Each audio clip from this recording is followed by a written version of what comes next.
परमपिता परमेश्वर के मुख्य नाम का स्मरण करते हुए आज के इस कथा सत्र को आगे बढ़ाएं।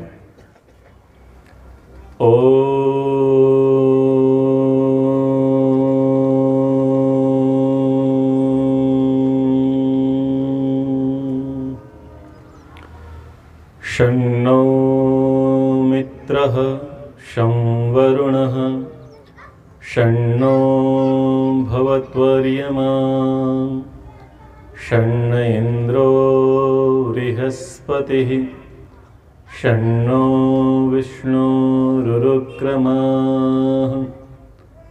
ॐ शान्तिः शान्तिः शान्तिः। उपस्थित धर्म प्रेमी सज्जनों, पूजनीय वंदनीय मातृशक्ति, सत्यनारायण कथा का यह है दूसरा सत्र है कि देवर्षि नारद भगवान विष्णु के पास जाते हैं और जाकर के वह जनमानस की समस्या को विष्णु जी के सामने रखते हैं।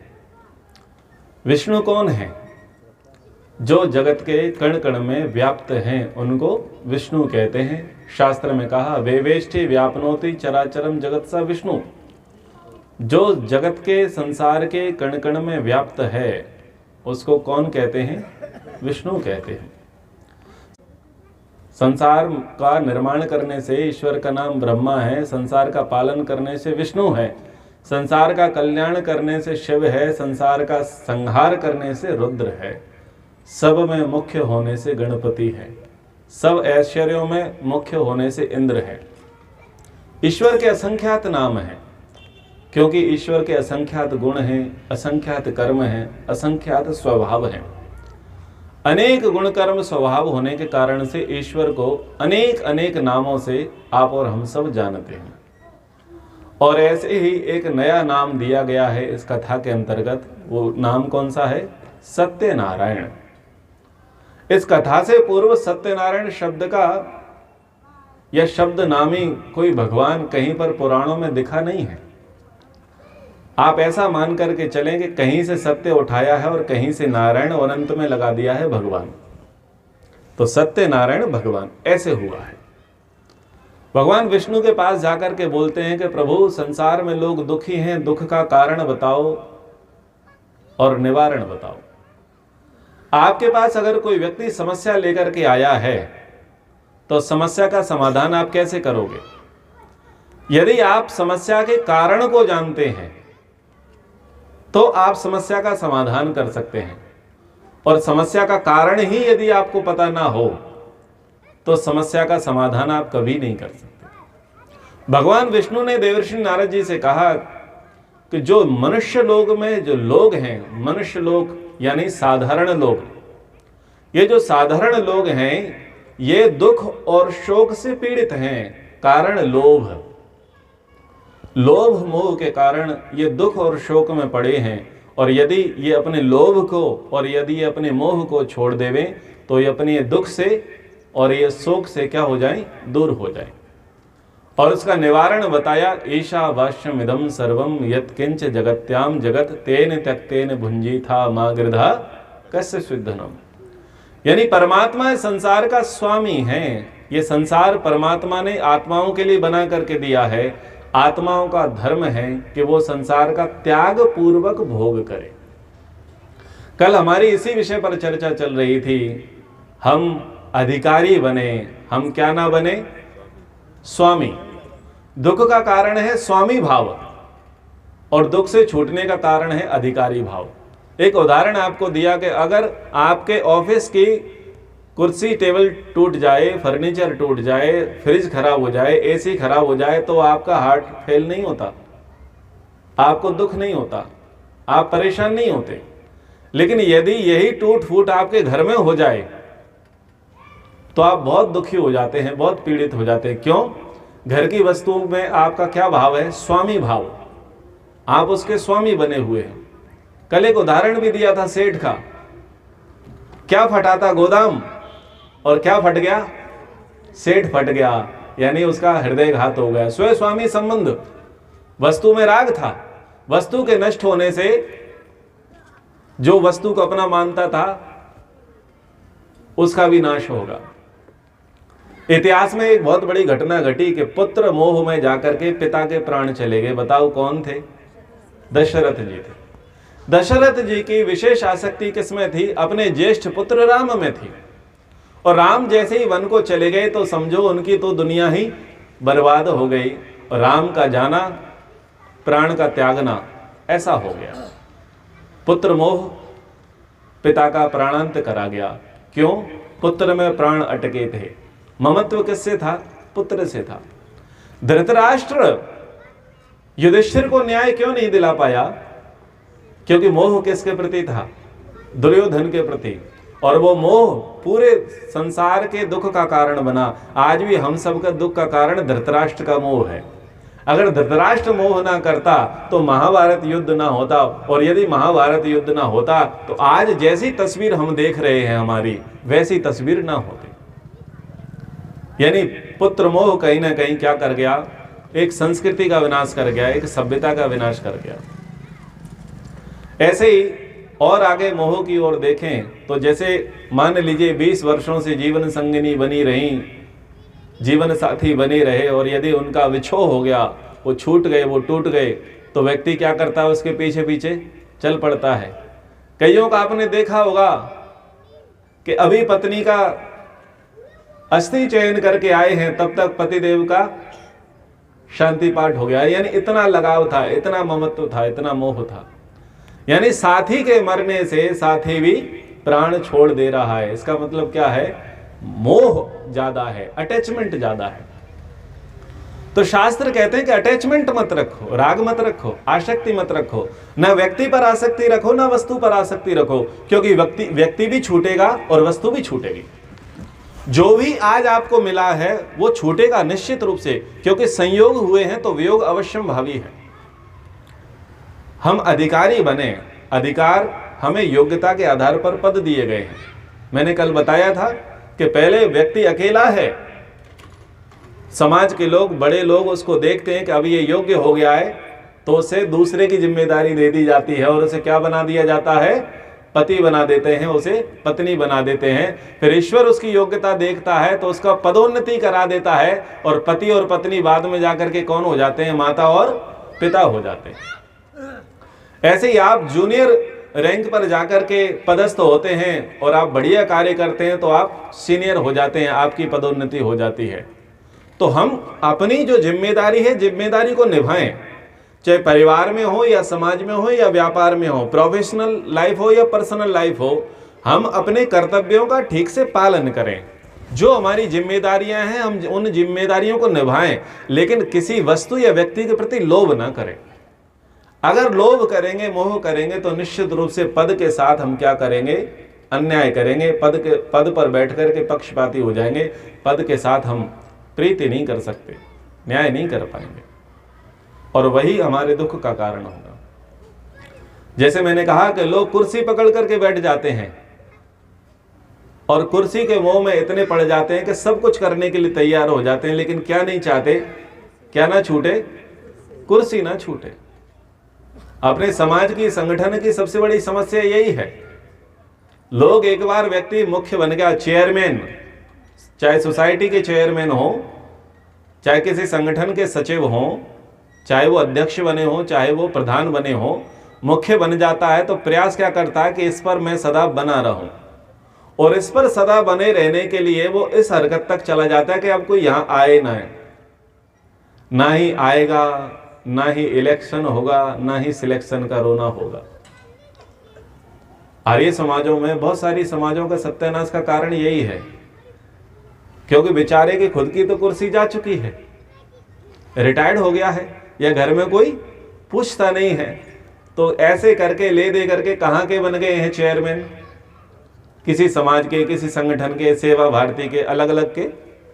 अब अपन जहां रहेंगे अपन को तो उसका पता होगा ना। आरएसएस वालों को आरएसएस वाली बात पता होगी, ब्रह्मा कुमारी वालों को ब्रह्मा कुमारी वाली बात पता होगी, जो जहां का होगा उसे वैसी बात पता होगी। चेयर पर बैठ जाते हैं। अब प्रयास करते हैं इसका कोई दूसरा दावेदार ना बने, तो इस हद तक चले जाते हैं कि कार्यक्रम भी नहीं हो। आगे लोग आएंगे ही नहीं, लोग आएंगे नहीं, इलेक्शन होगा नहीं, सिलेक्शन का रोना होगा नहीं, और हम स्वयंभू बने रहेंगे। ये क्या है? ये कुर्सी का मोह है। बस पप्पू प्रधानमंत्री बनना चाहिए। किसका मोह है? कुर्सी का मोह है, पुत्र मोह है। आपको क्या लगता है धृतराष्ट्र मर गया है? धृतराष्ट्र शरीर मरा है, धृतराष्ट्र की विचारधारा जिंदा है। जहां पर जो चाहता है कि अपने अयोग्य व्यक्ति को, अपने अयोग्य पुत्र को जो कुर्सी देना चाह रहा है, इसका मतलब वो कौन है? धृतराष्ट्र है। अपने व्यक्ति को मिल जाए, अपने व्यक्ति को मिल जाए, दूसरे तक ना जाए, यानी कौन जिंदा है वहां पर? धृतराष्ट्र जिंदा है। तो ये चरित्र मरे नहीं हैं। आपको क्या लगता है रावण मर गया है? जो अपने को अपना कह रहा है और दूसरे पर भी अपना हक जता रहा है, वही तो रावण है। कल बताया था, मातृवत परदारेषु परद्रव्येषु लोष्ठवत या पश्यति सा पंडितः। श्री राम जी का जीवन कैसा रहा कि दूसरे की स्त्री को माता के समान, दूसरे के धन को मिट्टी के ढेले के समान समझते थे। लेकिन रावण की फिलॉसफी अलग थी। मेरा तो मेरा है ही और तेरा भी मेरा ही है। यह विचारधारा किसकी रही? रावण की रही।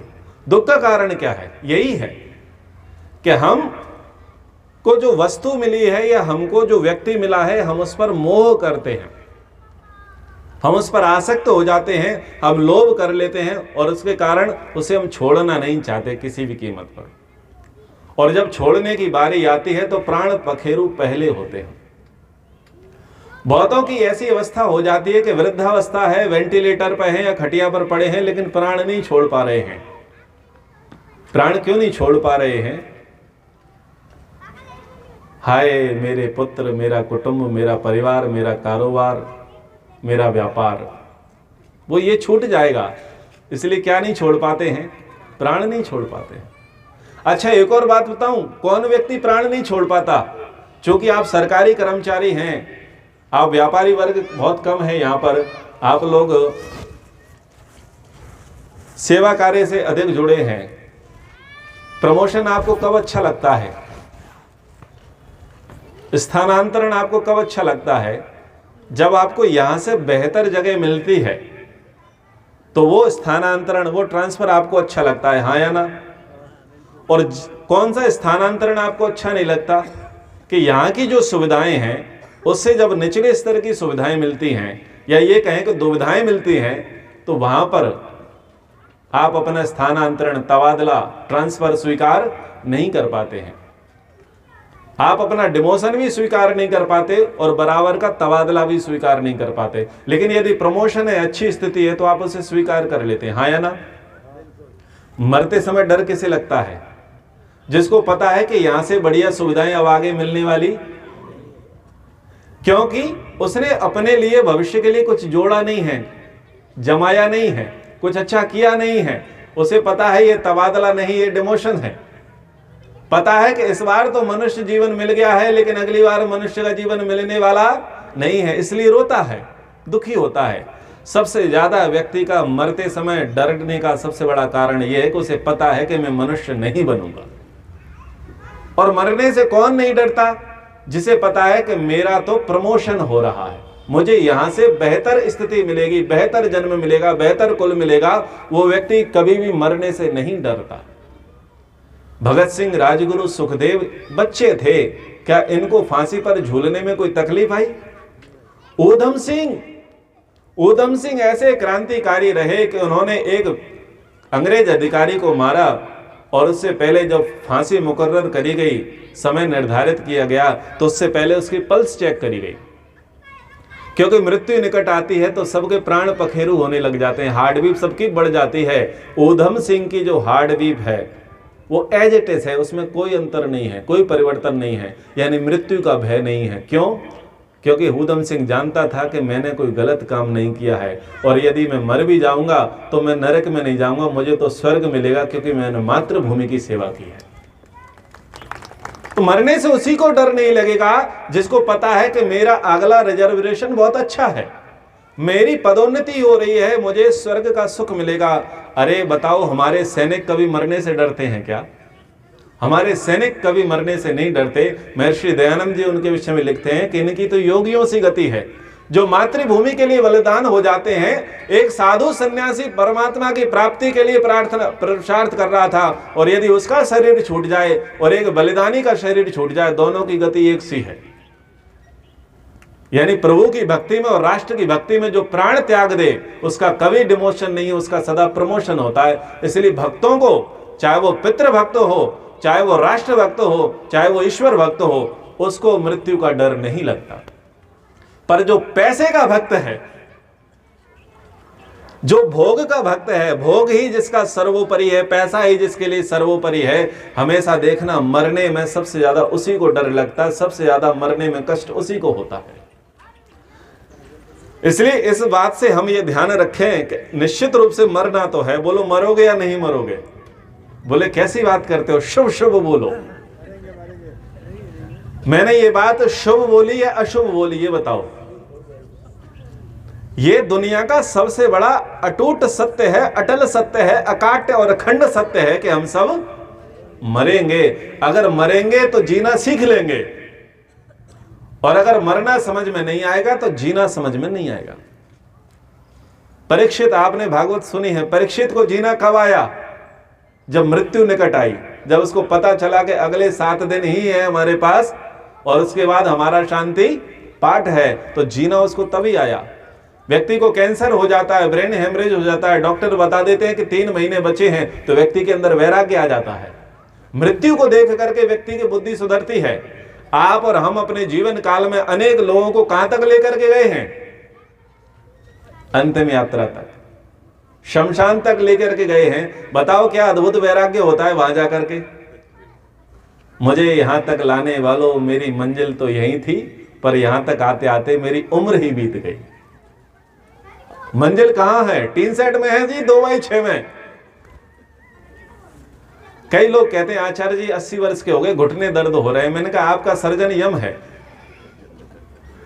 यम जो आपकी सर्जरी करेगा, वैसी सर्जरी कोई नहीं कर सकता। आपका जो परफेक्ट इलाज होगा वो टीन सेट के नीचे होगा, 2x6 के बिस्तर पर होगा।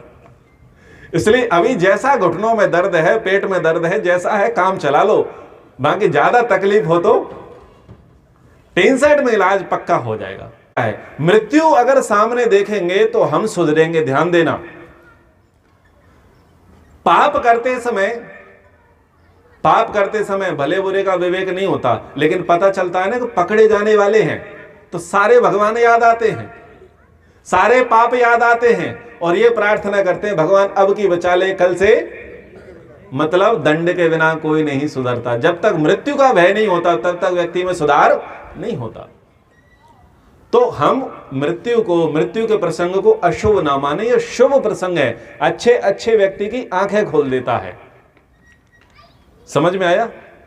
और जो अच्छे से अच्छे व्यक्ति की आंखें ना खुले, वो अंधेन तमसावृता, फिर वो ऐसी योनियों में जाते हैं जहां प्रकाश ही नहीं होता, चमगादड़ बनते हैं, उल्लू बनते हैं। बेटा तुम अंधेरे में साम्राज्य करो, तुम्हारा उजाले से कोई लेना देना नहीं है। क्योंकि मृत्यु को देख करके भी अगर तुम्हें अकल नहीं आई, तो भगवान सोचता है पशु भी बना करके क्या करेंगे। तुम्हें तो चमगादड़ बनाए, तुम सूर्य की रोशनी लेने योग्य भी नहीं हो, तुम अंधेरे में ही जीते रहो। सबके दुख और शोक का कारण समझ में आया? मोह और लोभ है। परमात्मा की कृपा से हमको जो भी चीज प्राप्त हुई है उसका हम धन्यवाद दें और पद का दुरुपयोग ना करें।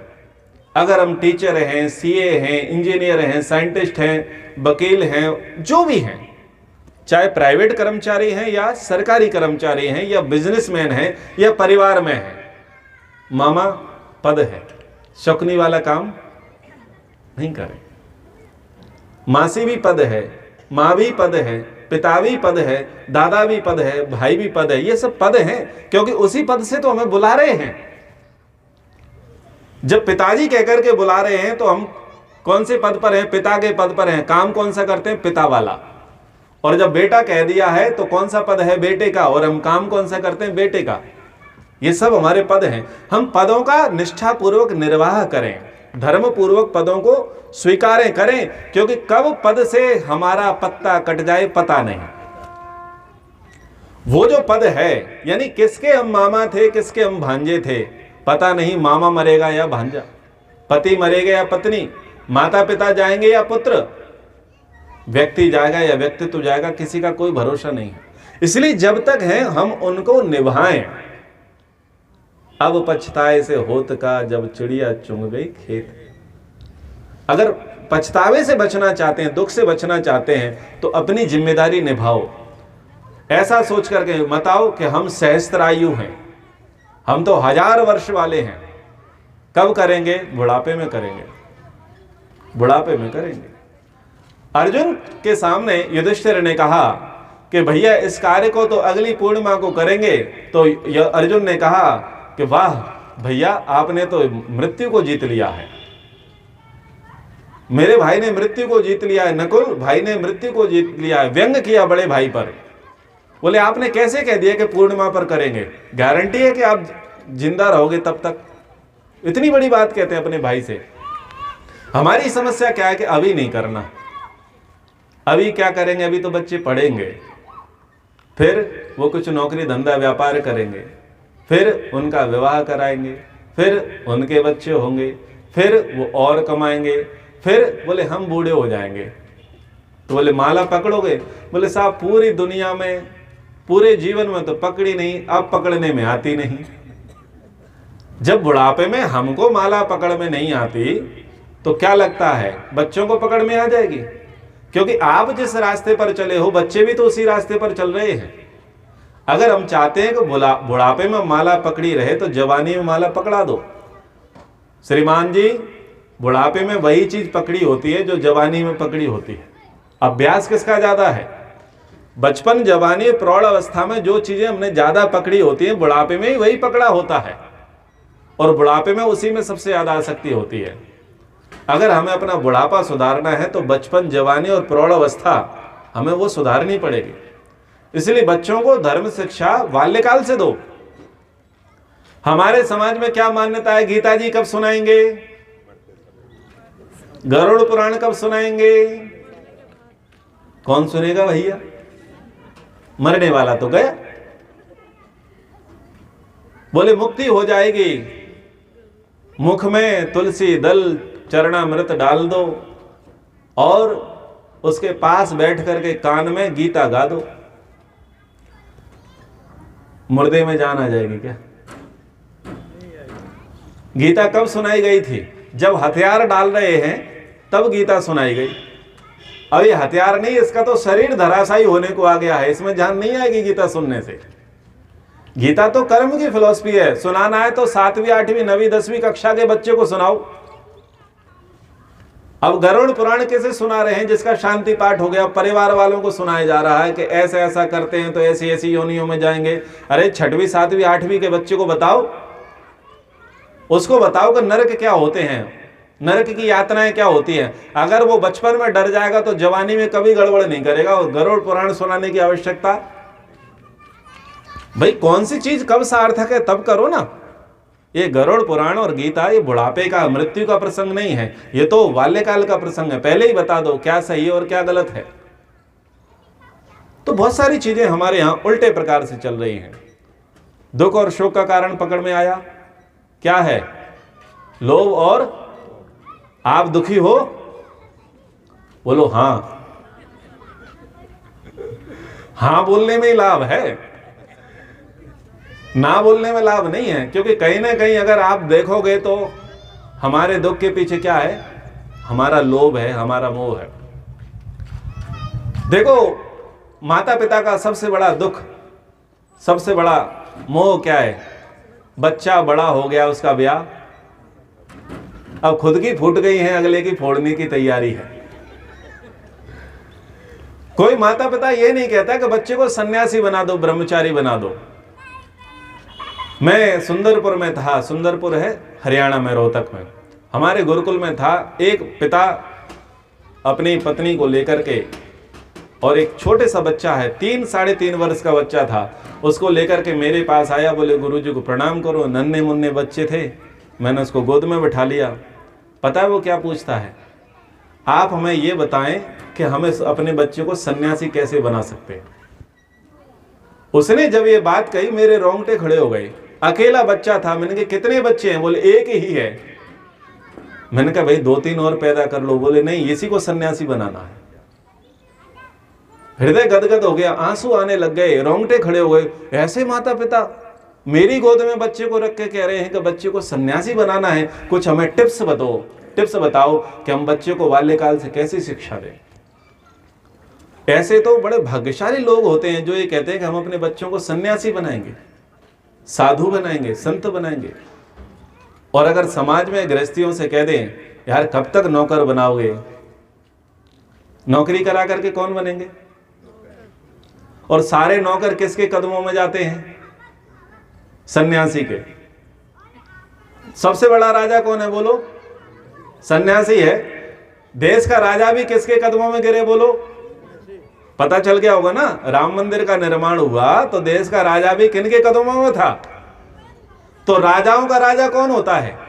सन्यासी होता है। हम राजा नहीं बनाना चाहते, हम नौकर बनाना चाहते हैं। और लोग क्या कहते हैं, अच्छा सब बच्चे सन्यासी बन जाएं तो संसार का क्या हो? माता पिता क्या कहते हैं, अगर सब बच्चे सन्यासी बन जाएं तो संसार का क्या हो? अरे तुम अपना ठेका लो, संसार का मत लो। क्या आप हर बच्चे से ये एक्सपेक्ट कर सकते हैं कि सब पीएचडी कर लें? क्या हर कोई बच्चा पीएचडी कर सकता है? हर कोई सीए बन सकता है क्या? हर कोई आईएएस आईपीएस नहीं बन सकता, हर कोई पायलट नहीं बन सकता। जिसकी योग्यता होगी वही बनेगा, हर कोई नहीं बन सकता। तो हर कोई सन्यासी कैसे बन जाएगा? हर कोई सन्यासी नहीं बन सकता। जैसे हर कोई सन्यासी नहीं बन सकता, वैसे ही हर कोई गृहस्थी भी नहीं बन सकता। अब हमारी समस्या क्या है, भेड़ बकरियों की तरह हम आरक्षण से भर्ती कराते चले जाते हैं। इसको गृहस्थ में प्रवेश कराओ, उसको गृहस्थ में प्रवेश कराओ, इसको गृहस्थ में प्रवेश कराओ, और आकर के क्या करते हैं? एक्सीडेंट। बताओ गृहस्थ में एक्सीडेंट हो रहे हैं या नहीं हो रहे? क्यों हो रहे हैं? क्योंकि गृहस्थ में जाने की शिक्षा नहीं ली।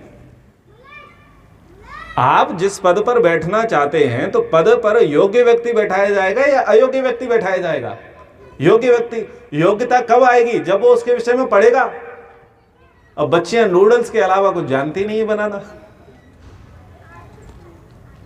नूडल्स, पोहे, चाय, कॉफी, बस इतना ही बनाना जानते हैं, उसके अलावा कुछ भोजन बनाना आता है? गृह विद्या आती है? शिल्प विद्या आती है? नहीं आती।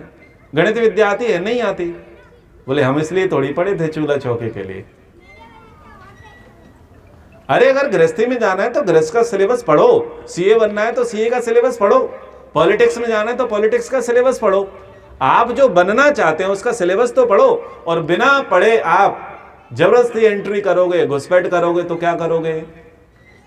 एक्सीडेंट करोगे। इनवैलिड हैं। आप देख रहे हैं ना कितने तलाक के केस चल रहे हैं, दहेज के केस चल रहे हैं, झगड़े चल रहे हैं, लिव इन रिलेशनशिप में लोग रह रहे हैं, परिवार टूट रहे हैं और अनेकों से संबंध बने हैं। पूरा वातावरण प्रदूषित है, हाँ या ना? आपके ही पड़ोस का। क्यों है? क्योंकि जो पहले शिक्षाएं दी जाती थी गृहस्थ में प्रवेश की, वो शिक्षाएं आज नहीं दी जाती। अगर शिक्षाएं नहीं देंगे उस प्रकार की, तो जब उस फील्ड में लोग भर्ती होंगे तो क्या करेंगे? क्या वो पद का निर्वाह करेंगे? नहीं कर सकते। इसलिए मैं कहता हूं, एक निवेदन करता हूं, अपने बच्चों को गुलाम मत बनाओ। गुलाम का मतलब नौकर मत बनाओ। बच्चों को विजन बढ़ा दो। बच्चों को कौन बनाओ? शासक बनाओ।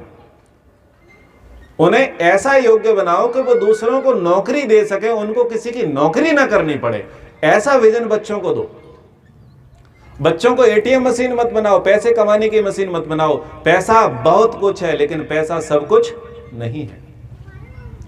आपको अपने जीवन में यह सिद्धांत लेकर के चलना पड़ेगा और बच्चों को बताना पड़ेगा कि यदि संपत्ति और संस्कार में चुनाव करना पड़े तो संपत्ति को छोड़ देना, संस्कारों को चुन लेना। आपको ऐसा एग्जाम्पल समाज में सेट करना पड़ेगा कि संबंध और धन के बीच अगर आपको चुनना पड़े तो किसे चुनोगे? संबंध को चुनोगे, धन को नहीं चुनोगे। क्योंकि संबंध जो है भाग्य से मिले हैं, माता पिता भाग्य से मिले हैं, दोबारा नहीं बन सकते। भाई भाभी भाग्य से मिले हैं, दोबारा नहीं बन सकते। भाई बहन भाग्य से मिले हैं, दोबारा नहीं बन सकते, लेकिन पैसा दोबारा मिल सकता है, संबंध दोबारा नहीं मिल सकता। ये धन के पीछे इतने लग गए हैं कि माता पिता का भी गला काटने लग गए। अभी दिल्ली के अंदर एक प्रसंग आया, 12वीं कक्षा में लड़का था, लड़का थोड़ा पढ़ाई में ध्यान कम देता था, तो उसको ऐसे ही थोड़ा माता पिता ने बोल दिया कि बेटा तू पढ़ाई पर ध्यान नहीं देता, तेरी बड़ी बहन को प्रॉपर्टी दे देंगे। बच्चे के दिमाग में बात घुस गई, बोले बहन को प्रॉपर्टी देंगे। उसने बहन को मारा, माँ को मारा और बाप को मारा। दिल्ली के अंदर की बात है कि इनको प्रॉपर्टी कैसे दे देंगे। और आप सब तो भुक्तभोगी हो गए आसपास में। तो धन के कारण कई घरों में तो आना जाना नहीं हो रहा होगा ना, कई रिश्तेदारियों में तो आना जाना नहीं हो रहा होगा। यानी जीवन में हमने प्राथमिकता किसे दी है? धन को। धन साथ लेकर के जाएंगे क्या? परीक्षित लेके नहीं गए, युधिष्ठिर लेकर के नहीं गए, श्री रामचंद्र नहीं ले गए, हरिश्चंद्र लेकर के नहीं गए, हम लेके चले जाएंगे?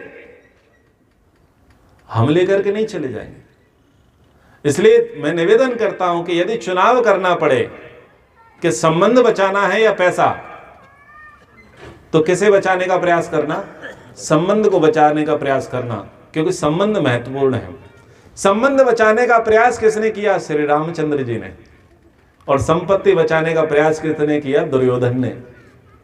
देखो, संपत्ति के पीछे लड़ेंगे तो खानदान का नाश होगा, और संबंध के पीछे लड़ेंगे तो खानदान का नाम होगा, तुम्हें भगवान बना दिया जाएगा। रामायण और महाभारत दो इतिहास हमारे सामने है, यही तो हमें शिक्षा दे रहे हैं। और अगर यही शिक्षा हमने नहीं ली है तो कथाओं का मतलब क्या? इन व्याख्यानों का मतलब क्या? अगर हमने इतिहास से वर्तमान में अपने आप को नहीं सुधारा, अपने आप में परिवर्तन नहीं किया, तो कोई पूजा पाठ का, कोई कथाओं का कोई महत्व नहीं है। इन सब का उद्देश्य यही है कि हमारा व्यक्तिगत जीवन सुधरे, हम वर्तमान में सुधारवादी हो जाएं, हम बिगाड़वादी ना होवे। संबंधों की, परिवार की चर्चा चल पड़ी है, तो मैं दो शब्द और आपके सामने लेकर के आता हूं। पहला शब्द है फैमिली। फैमिली का अर्थ क्या है? बोलो। फैमिली का अर्थ क्या है? परिवार। कौन है परिवार? पति अगर पार्टी में गए हैं, कार्यक्रम में गए हैं, तो पति से पूछा जाता है, भैया आप तो आ गए, आपकी फैमिली? बोले वो बच्चों के साथ थी। यानी फैमिली का मतलब क्या निकाला गया? पत्नी और बच्चे। और अगर देवी जी किसी कार्यक्रम में गई हैं और वहां पूछा गया, भाभी जी आप तो आ गए हैं, लेकिन आपकी फैमिली? बोले वो ऑफिस से लौट करके। यानी फैमिली का अर्थ क्या हो गया? पति और बच्चे। यानी फैमिली का अर्थ बड़ा संकुचित हो गया है। फैमिली का अर्थ हो गया पति या पत्नी और बच्चे। फैमिली शब्द को मारो गोली, परिवार पर आओ। परिवार जब शब्द हम लेते हैं तो पूरा कुटुंब सामने आता है, पूरा गोत्र सामने आता है, पूरा डीएनए सामने आता है। तो हम थोड़े विस्तारवादी हों, हम संकुचित विचारधारा के ना हो। फैमिली का मतलब हम दो, हमारे दो नहीं। फैमिली का मतलब पूरा कुटुंब, पूरा परिवार, जिसमें अनेक नाते रिश्तेदार हमारे साथ हैं, एक ही डीएनए वाले, एक ही गोत्र वाले, एक ही कुल खानदान वाले, यानी एक ही मूल की शाखाएं, एक ही जड़ की शाखाएं। उसे क्या कहेंगे हम? परिवार कहेंगे। इसलिए इस व्याख्या को आप अपने आत्मसात करो और आगे ये फॉरवर्ड करो, आगे लोगों को बताओ। फैमिली का मतलब हम दो, हमारे दो नहीं। फैमिली का मतलब है कुटुंब, परिवार। अब अंग्रेजी शब्द अंग्रेजों का दिया, उनका तो परिवार है नहीं। अंग्रेजी शब्द अंग्रेजों का दिया है, उनका परिवार है नहीं, तो वो आपको क्या पढ़ाएंगे? वो वही पढ़ाएंगे जो उनका कल्चर है। लेकिन परिवार हमारा शब्द है, और परिवार का मतलब होता है कुटुंब। तो इस शब्द को थोड़ा आज बदलने की आवश्यकता है, जो हमारे ऊपर थोप दिया गया है, फैमिली। एक दूसरा शब्द मैं आपके सामने प्रस्तुत करता हूं, पड़ोस, पड़ोसी। पड़ोसी का मतलब क्या हो गया है जी? पड़ोसी का मतलब ये हो गया है, बड़े बड़े शहर में मेरे दाएं और मेरे बाएं। सड़क के उस पार तो कॉलोनी बदल गई, वार्ड बदल गया। सड़क को क्रॉस करेंगे तो वो पड़ोस में नहीं है, वो तो कॉलोनी ही बदल गई है। होता है कि नहीं होता है? सेक्टर बदल गए। गांधीनगर में चले जाओ, चंडीगढ़ में चले जाओ, बड़े बड़े जो नगर हैं वहां सेक्टर ही बदल गया। ये 13 सेक्टर था, वो 26 था, सेक्टर ही बदल गए। पड़ोस का मतलब होता है 40 घर मेरे सामने, 40 घर मेरे बाएं, 40 घर मेरे दाएं और 40 घर मेरे पीछे। 160 परिवार पड़ोस हैं। कितने परिवार? 160 घर, 160 मकान हमारा परिवार पड़ोस है। यानी हमारा विचार थोड़ा बड़ा होना चाहिए। और ये बात तो पुराने लोगों को ज्यादा पता होगी जो गांव में रहते हैं, क्योंकि गांव में अपने आप में ही पड़ोस होता है। वो हमारे पड़ोस का पता चले जाने में 10 मिनट लग जाएं। क्यों माताओं? जिनका गांव से संबंध रहा, आप लोगों का गांव से संबंध रहा, तो पड़ोस में जाने में ही कितना समय लग जाए? 10 मिनट। 10 मिनट में यानी 1 किलोमीटर, यानी कितने घर नप गए होंगे।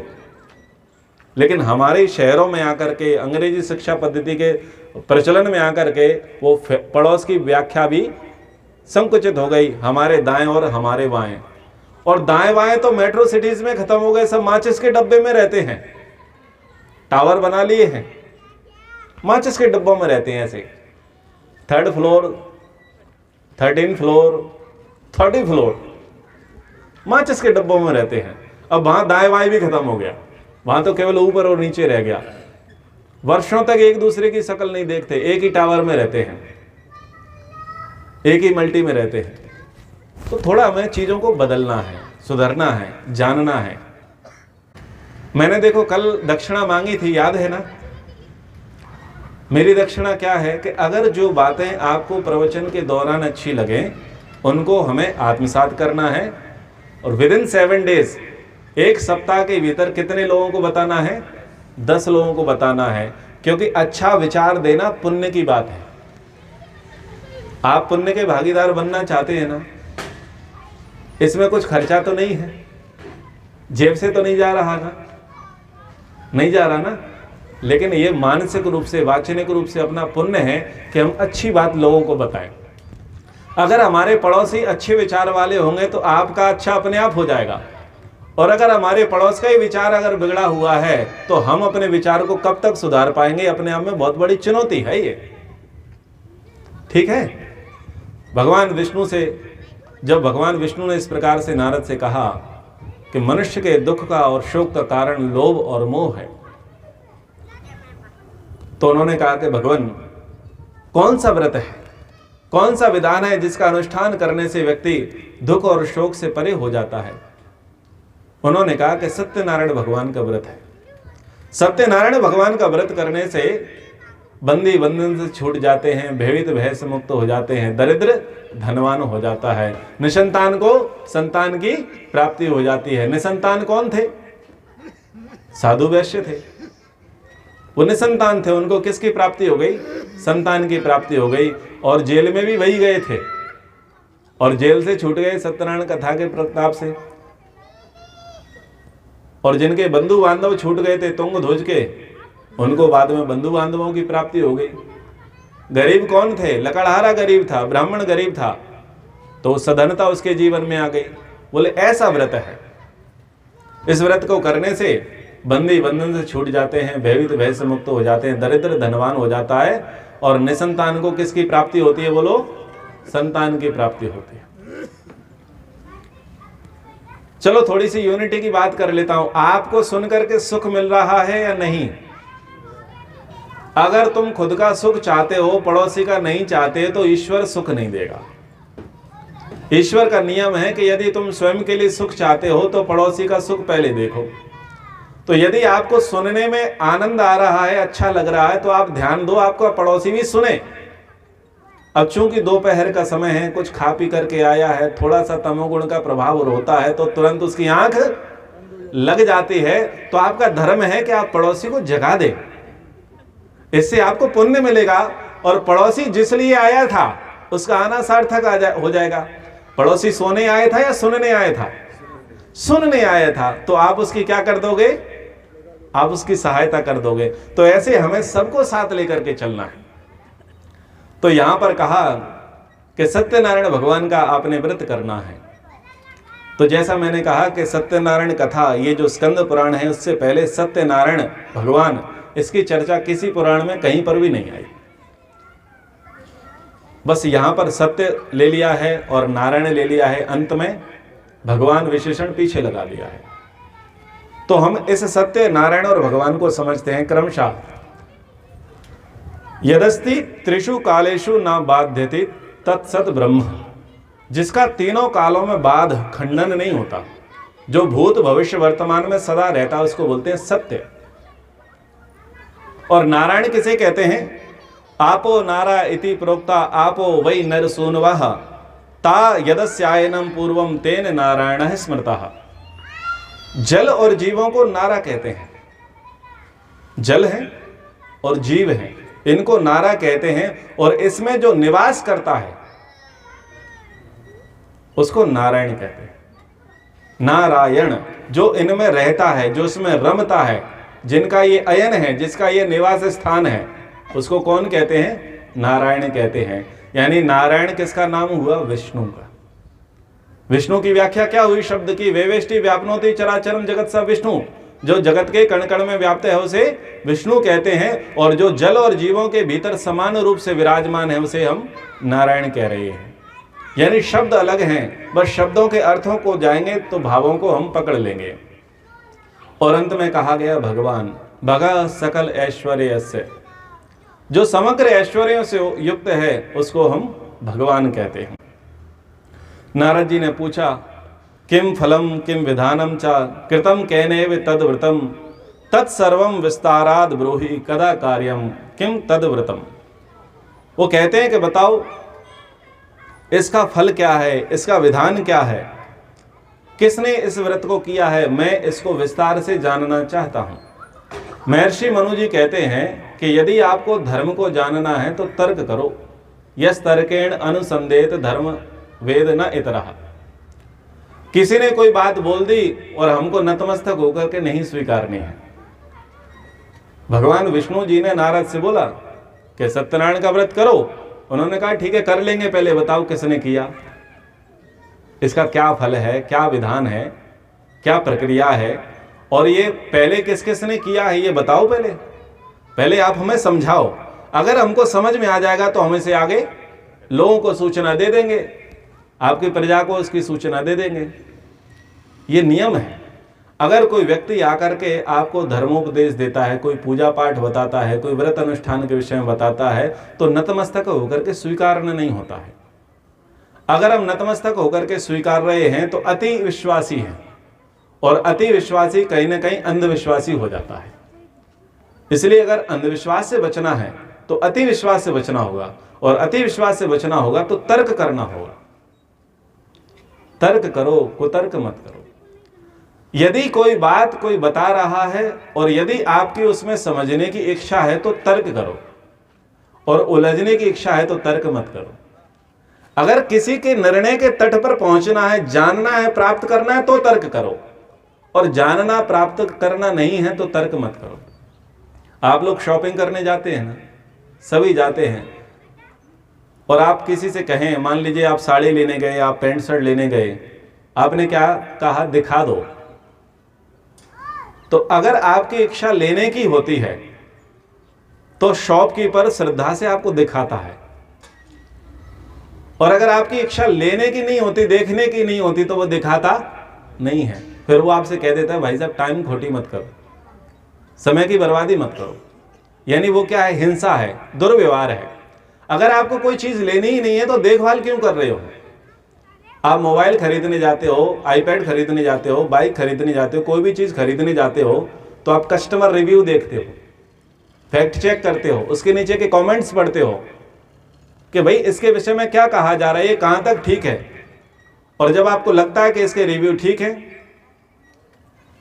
इसकी रेटिंग ठीक है, तो फिर आप क्या करते हो, आगे डील करते हो, आप लेते हो। यानी अगर लेना है तो पीछे पढ़ो, और नहीं लेना है तो पीछे मत पढ़ो। यानी तर्क कब करना है, जब किसी को जानना है, जब आपको समझना है।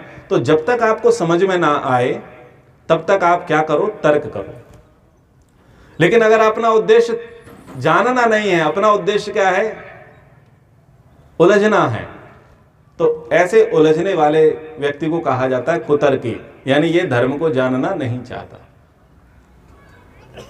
नचिकेता यमाचार्य के पास गए। यमाचार्य के पास गए 3 वरदान उनको प्राप्त हुए। पहले वरदान में क्या मांगा कि मेरे पिता पहले के जैसे मेरे से प्रसन्न रहें। दूसरे वरदान में मांगा कि मैं स्वर्ग साधक अग्नियों को जानना चाहता हूं कि मनुष्य स्वर्ग की प्राप्ति कैसे करता है। और तीसरा वर मांगा कि मुझे यह बताओ कि मृत्यु के बाद क्या होता है। 2 वरों का उत्तर तो आचार्य यम ने शांति से दे दिया, लेकिन तीसरे वर का उत्तर उन्होंने शांति से नहीं दिया। क्यों नहीं दिया? ये बात बड़ी पूछ रहा है, बात बड़ी कर रहा है, इसकी योग्यता है या नहीं, इसलिए वहां पर भ्रमाया, उसे उलझाने का प्रयास किया। किसने? आचार्य यम ने। कम से कम मैं जो बात इसे बताना चाहता हूं, इसकी योग्यता है भी या नहीं है। योग्यता को परखा, और योग्यता में वो पास कैसे हुआ? तर्क से। चूंकि वो जानना चाहता था, निष्ठावान था, श्रद्धावान था, इसलिए वो यमाचार्य की बहुत सारी बातों को श्रद्धापूर्वक काटता रहा और धर्म के आगे वो बढ़ता चला गया। जब वो धर्म में बढ़ गया, उसको मेधा बुद्धि की प्राप्त हो गई, तो बाद में आचार्य यम ने कहा कि अब जो मैं बात तुझे बताने वाला हूं उसको तू तर्क से खंडित मत करना, क्योंकि अब बात वो बताई जाएंगी जो तेरी समझ से परे है। लेकिन तुझे इतना तो समझ में आ गया कि मैं तुझे मिसगाइड नहीं करूंगा, इतना तो समझ में आ गया कि मैं तुझे धर्म का ठीक ठीक उपदेश करूंगा, इसलिए तू तर्क का प्रयोग करके अब जो तुझे उपदेश दिया जाएगा उसका खंडन मत कर देना। यानी धर्म में प्रवेश करने के लिए तर्क की आवश्यकता है, लेकिन अध्यात्म में प्रवेश करने के लिए तर्क की नहीं, श्रद्धा की आवश्यकता है। तर्क करना सीखें, धर्म को जानना है तो तर्क सीखें, लेकिन जब प्राप्त करना है तो तर्क नहीं करना। अब कपड़ा लेने गए हैं तो कपड़ा लेने से पहले तर्क करो, अब लेने के बाद क्या तर्क करना? बोलो। गाड़ी लेना है तो लेने से पहले तर्क करो, लेने के बाद क्या तर्क करना? मोबाइल लेना है तो लेने से पहले तर्क करो, पता करो, फैक्ट चेक करो, अब लेने के बाद क्या तर्क करना? लेने के बाद जो तर्क करे वो महामूर्ख है। यानी अब जो चीज तुम्हें प्राप्त हो गई उसका श्रद्धा से सेवन करो, ये नियम है। लेकिन हमारे यहां लोगों ने क्या कह दिया कि जैसे आप जूते चप्पल पंडाल से बाहर उतार करके आते हो, ऐसे तर्क को भी बाहर उतार के आना। बुद्धि मत लगाना, भाव वाक्यम प्रमाण्यम ब्रह्म वाक्य प्रमाण्यम, हम जो कह दें उसी को स्वीकार लेना। ना भाई, ऐसे नहीं होता। वही व्यक्ति स्वीकारेगा जिसको आप पर विश्वास है, और जिसको आप पर विश्वास नहीं वो कैसे स्वीकार लेगा? तो ये तर्क बुद्धि कौन दे रहा है? यहां पर देवर्षि नारद हमको तर्क बुद्धि दे रहे हैं कि भले ही भगवान हैं, मनुष्यों के राजा हैं। विष्णु कौन है? मनुष्यों के राजा हैं। पर राजा की बात पर भी उन्होंने ये कहा कि बताओ पहले क्या विधान है, क्या फल है, क्या व्रत है, किसने इस व्रत को किया है, वो हमें आप बताइए। भगवान विष्णु ने कहा कि सौभाग्य संतति को देने वाला है, दुर्दिन को हटाने वाला, सुदिन को लाने वाला है, और जिस किसी दिन मनुष्य भक्ति श्रद्धा से युक्त हो उसी दिन संध्या के समय ब्राह्मण का सानिध्य प्राप्त करके व्यक्ति सत्यनारायण का व्रत करे। सत्यनारायण कथा में यही पंक्ति लिखी है, यस्मिन कस्मिन दिने मर्यो भक्ता श्रद्धा समन्विता। ये पंक्ति सत्यनारायण कथा में लिखी है, आप जाकर के पढ़ें सत्यनारायण कथा के पहले अध्याय के महात्म्य में। वहां पर यह लिखा है कि जिस किसी दिन मनुष्य भक्ति श्रद्धा से युक्त हो उसी दिन भगवान की पूजा करें। यानी जब तुम्हारी भक्ति श्रद्धा हो उसी दिन करें, मुहूर्त नहीं है। हमारी समस्या क्या है? पुण्य कर्म में क्या ढूंढते हैं हम? मुहूर्त। यानी ऐसा इन्वेस्टमेंट करें ताकि प्रॉफिट हमें ज्यादा मिले। और पाप कर्म में मुहूर्त देखते हैं क्या? पाप कर्म में कभी मुहूर्त नहीं देखेंगे, लेकिन शुभ कर्म में हमेशा मुहूर्त देखेंगे। यह है लोभ। कम खर्च करना चाहते हैं, ज्यादा प्राप्त करना चाहते हैं, यह लोभ बुद्धि है, जेब से कम जाए। महर्षि दयानंद जी ने बहुत उत्तम मुहूर्त बताया, और उस मुहूर्त को मैं अपनी शैली में आपसे कहता हूं। कोई भी धर्मानुष्ठान करने के लिए सबसे महत्वपूर्ण वस्तु है अर्थ। अर्थ यानी पैसा। अगर धर्म 2 प्रकार से होता है, एक व्यक्तिगत होगा, एक समष्टिगत होगा। धृति क्षमा दमो स्थेयम शौचम इंद्रिय निग्रह धीर विद्या सत्यम अक्रोधो दशकम धर्म लक्षणम अहिंसा सत्य अस्ते ब्रह्मचर्य अपरिग्रह शौच संतोष तप स्वाध्याय ईश्वर प्रणिधान। इसमें 1 रुपए खर्च नहीं होता। धार्मिक बनने के लिए 1 रुपए खर्चे का नहीं है, क्योंकि वो बाहर का विषय नहीं है। झूठ बोलने में पैसा लगता है क्या? और सत्य बोलने में? नहीं लगता। तो झूठ को छोड़ो और सत्य को पकड़ो, हिंसा को छोड़ो और अहिंसा को धारण करो, अधीरता को छोड़ो, धैर्यता को लेकर के आओ, इंद्रिय निग्रह को पकड़ो, इंद्रिय लोलुप मत हो, विषयासक्त मत हो। इन सब धार्मिक कार्यों को करने के लिए जो आंतरिक हैं उनमें 1 रुपए का खर्चा नहीं होता, पर जो बाहरी कार्य हैं उनमें अर्थ की आवश्यकता होती है। यानी जब आप व्यक्ति को लाभ देने के लिए सोचोगे तो उसमें क्या खर्च होगा? पैसा। यानी आपने वेदों का स्वाध्याय किया, खुद पढ़ो तो खर्चा नहीं है, लेकिन दूसरों को सुनाओगे तो खर्चा। ये कार्यक्रम आपको सुनाने के लिए हो रहा है तो खर्चे से होगा, फ्री में होगा? खर्चे से होगा। लाभ सबको मिल रहा है ना, तो भाई सब इसमें सहयोग भी करना, सबका साथ सबका विकास, ठीक है ना। अगर हम कैसी से कोई लाभ ले रहे हैं तो हमको लाभ देना आना चाहिए। एक सूत्र चलो बीच में आपको दे देता हूं, बिना दिए कुछ लो मत। क्या कहा? बिना दिए कुछ लो मत और बिना लिए कुछ दो मत। व्यापार ही व्यवहार है। अगर आप लेन देन करते रहोगे तो आपका व्यवहार बना रहेगा, और यदि आप लेन देन नहीं करोगे तो आप व्यवहार में मात खा जाओगे। आपके बच्चे का जन्मदिन है, कोई अगला व्यक्ति तुम्हारे बच्चे को कोई गिफ्ट लेके आ गया तो आपको क्या करना पड़ेगा? अगली बार अगर उसका जन्मदिन है तो आपको वहां पर देना पड़ेगा। तुम्हारे यहाँ विवाह कार्यक्रम है, तुमको कोई साड़ी दे गया, कपड़े दे गया, सूट दे गया, तो उसके यहाँ है तो तुमको भी क्या देना पड़ेगा। अगर अगली बार तुमको चाहिए, क्या समझ में आया? तुमको यदि सगुन चाहिए, व्यवहार चाहिए, तो तुमको व्यवहार करना पड़ेगा। वन वे नहीं है, एक तरफा नहीं है। ऐसी किसी के बाप की नहीं अटकी है कि वो आपको देता ही चला जाए और आप लेते ही चले जाओ। जो हमेशा लेता है उसे कोई नहीं देता है। कर्जा किसे दिया जाता है? बोलो। जो कर्जा चुकाता हो।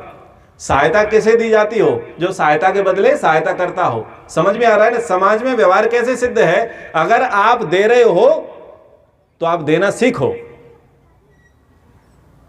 आप दे रहे हो तो देना सीखो। इसलिए मैंने सूत्र दिया आपको, बिना दिए कुछ लो मत और बिना लिए कुछ दो मत। क्यों? क्योंकि निशुल्क का कोई शुल्क नहीं और शुल्क का शुल्क होता है। क्या समझ में आया?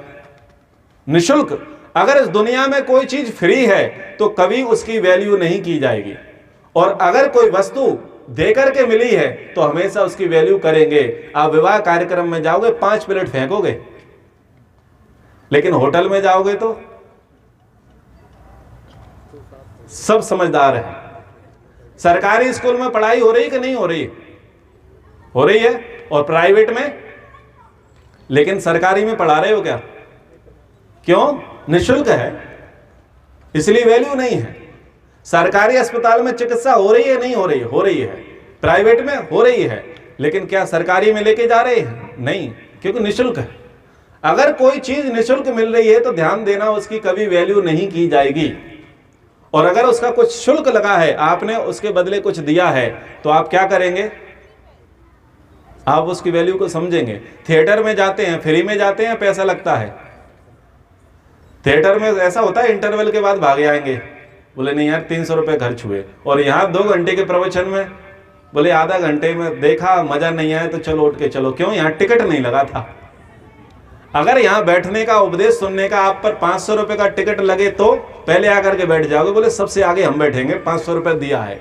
नियम है, मनुष्य की प्रकृति है कि यदि वो कुछ चीज प्राप्त करने के लिए कुछ दे रहा है तो वो उसको श्रद्धा पूर्वक लेता है। अगर फोकट में कोई चीज मिलती है तो उसकी वैल्यू नहीं करता है। अंत में कह दूं, पैसे का महत्व आप जानते हैं, आपके बच्चे नहीं जानते, क्योंकि गरीबी आपने देखी, बच्चे ने नहीं देखी। 100 रुपए खर्च करने से पहले आप 1000 बार सोचोगे, लेकिन बच्चा 1000 रुपए खर्च करने से पहले 2 बार भी नहीं सोचता। हाँ या ना? क्यों? क्योंकि वो चीज उसे दुख से प्राप्त नहीं हुई। सोने की चम्मच लेकर के आया था ना, ऐसे ही प्राप्त हुए। तो इसलिए मैंने कहा कि अगर कोई चीज हमें मिल रही है तो हम उसमें क्या करें? सहयोग प्रदान करें। प्रसंग चल रहा था धर्म का कि इंटरनल काम करना है तो उसमें पैसा खर्च नहीं होगा, लेकिन एक्सटर्नल काम करना है, बाहर के काम करने हैं तो उसमें क्या करना पड़ेगा? पैसा खर्च करना पड़ेगा। चैरिटी कैसे होगी? समाज सेवा कैसे होगी? दीन दुखियों की सेवा कैसे होगी? बिना पैसे के होगी? नहीं होगी। पर्यावरण शुद्धि पैसे से होगी। तो जब धर्म का कार्य करना होगा तो सबसे पहली रिक्वायरमेंट क्या है? अर्थ की। तो सबसे पहले धर्मानुष्ठान करने से पहले जेब में क्या होना चाहिए? पैसा। मुहूर्त बता रहा हूं, क्या बता रहा हूं? मुहूर्त बता रहा हूं। सबसे पहले चाहिए पैसा। दूसरा, आप अकेले तो नहीं करोगे, आदि मानव तो हो नहीं, सामाजिक प्राणी है, तो सबसे पहले किसकी सम्मति हो? हमारा परिवार की। हमारे परिवार वाले उस कार्य में अपनी सहमति प्रदान करें। तो दूसरी किसकी आवश्यकता है? समाज की। तीसरी आवश्यकता पड़ोस की। आपके कार्यक्रम में कौन आएगा? अब अपन ने यहां पर कार्यक्रम किया है तो ये कार्यक्रम ये समाज वाले सिद्ध कर लेते।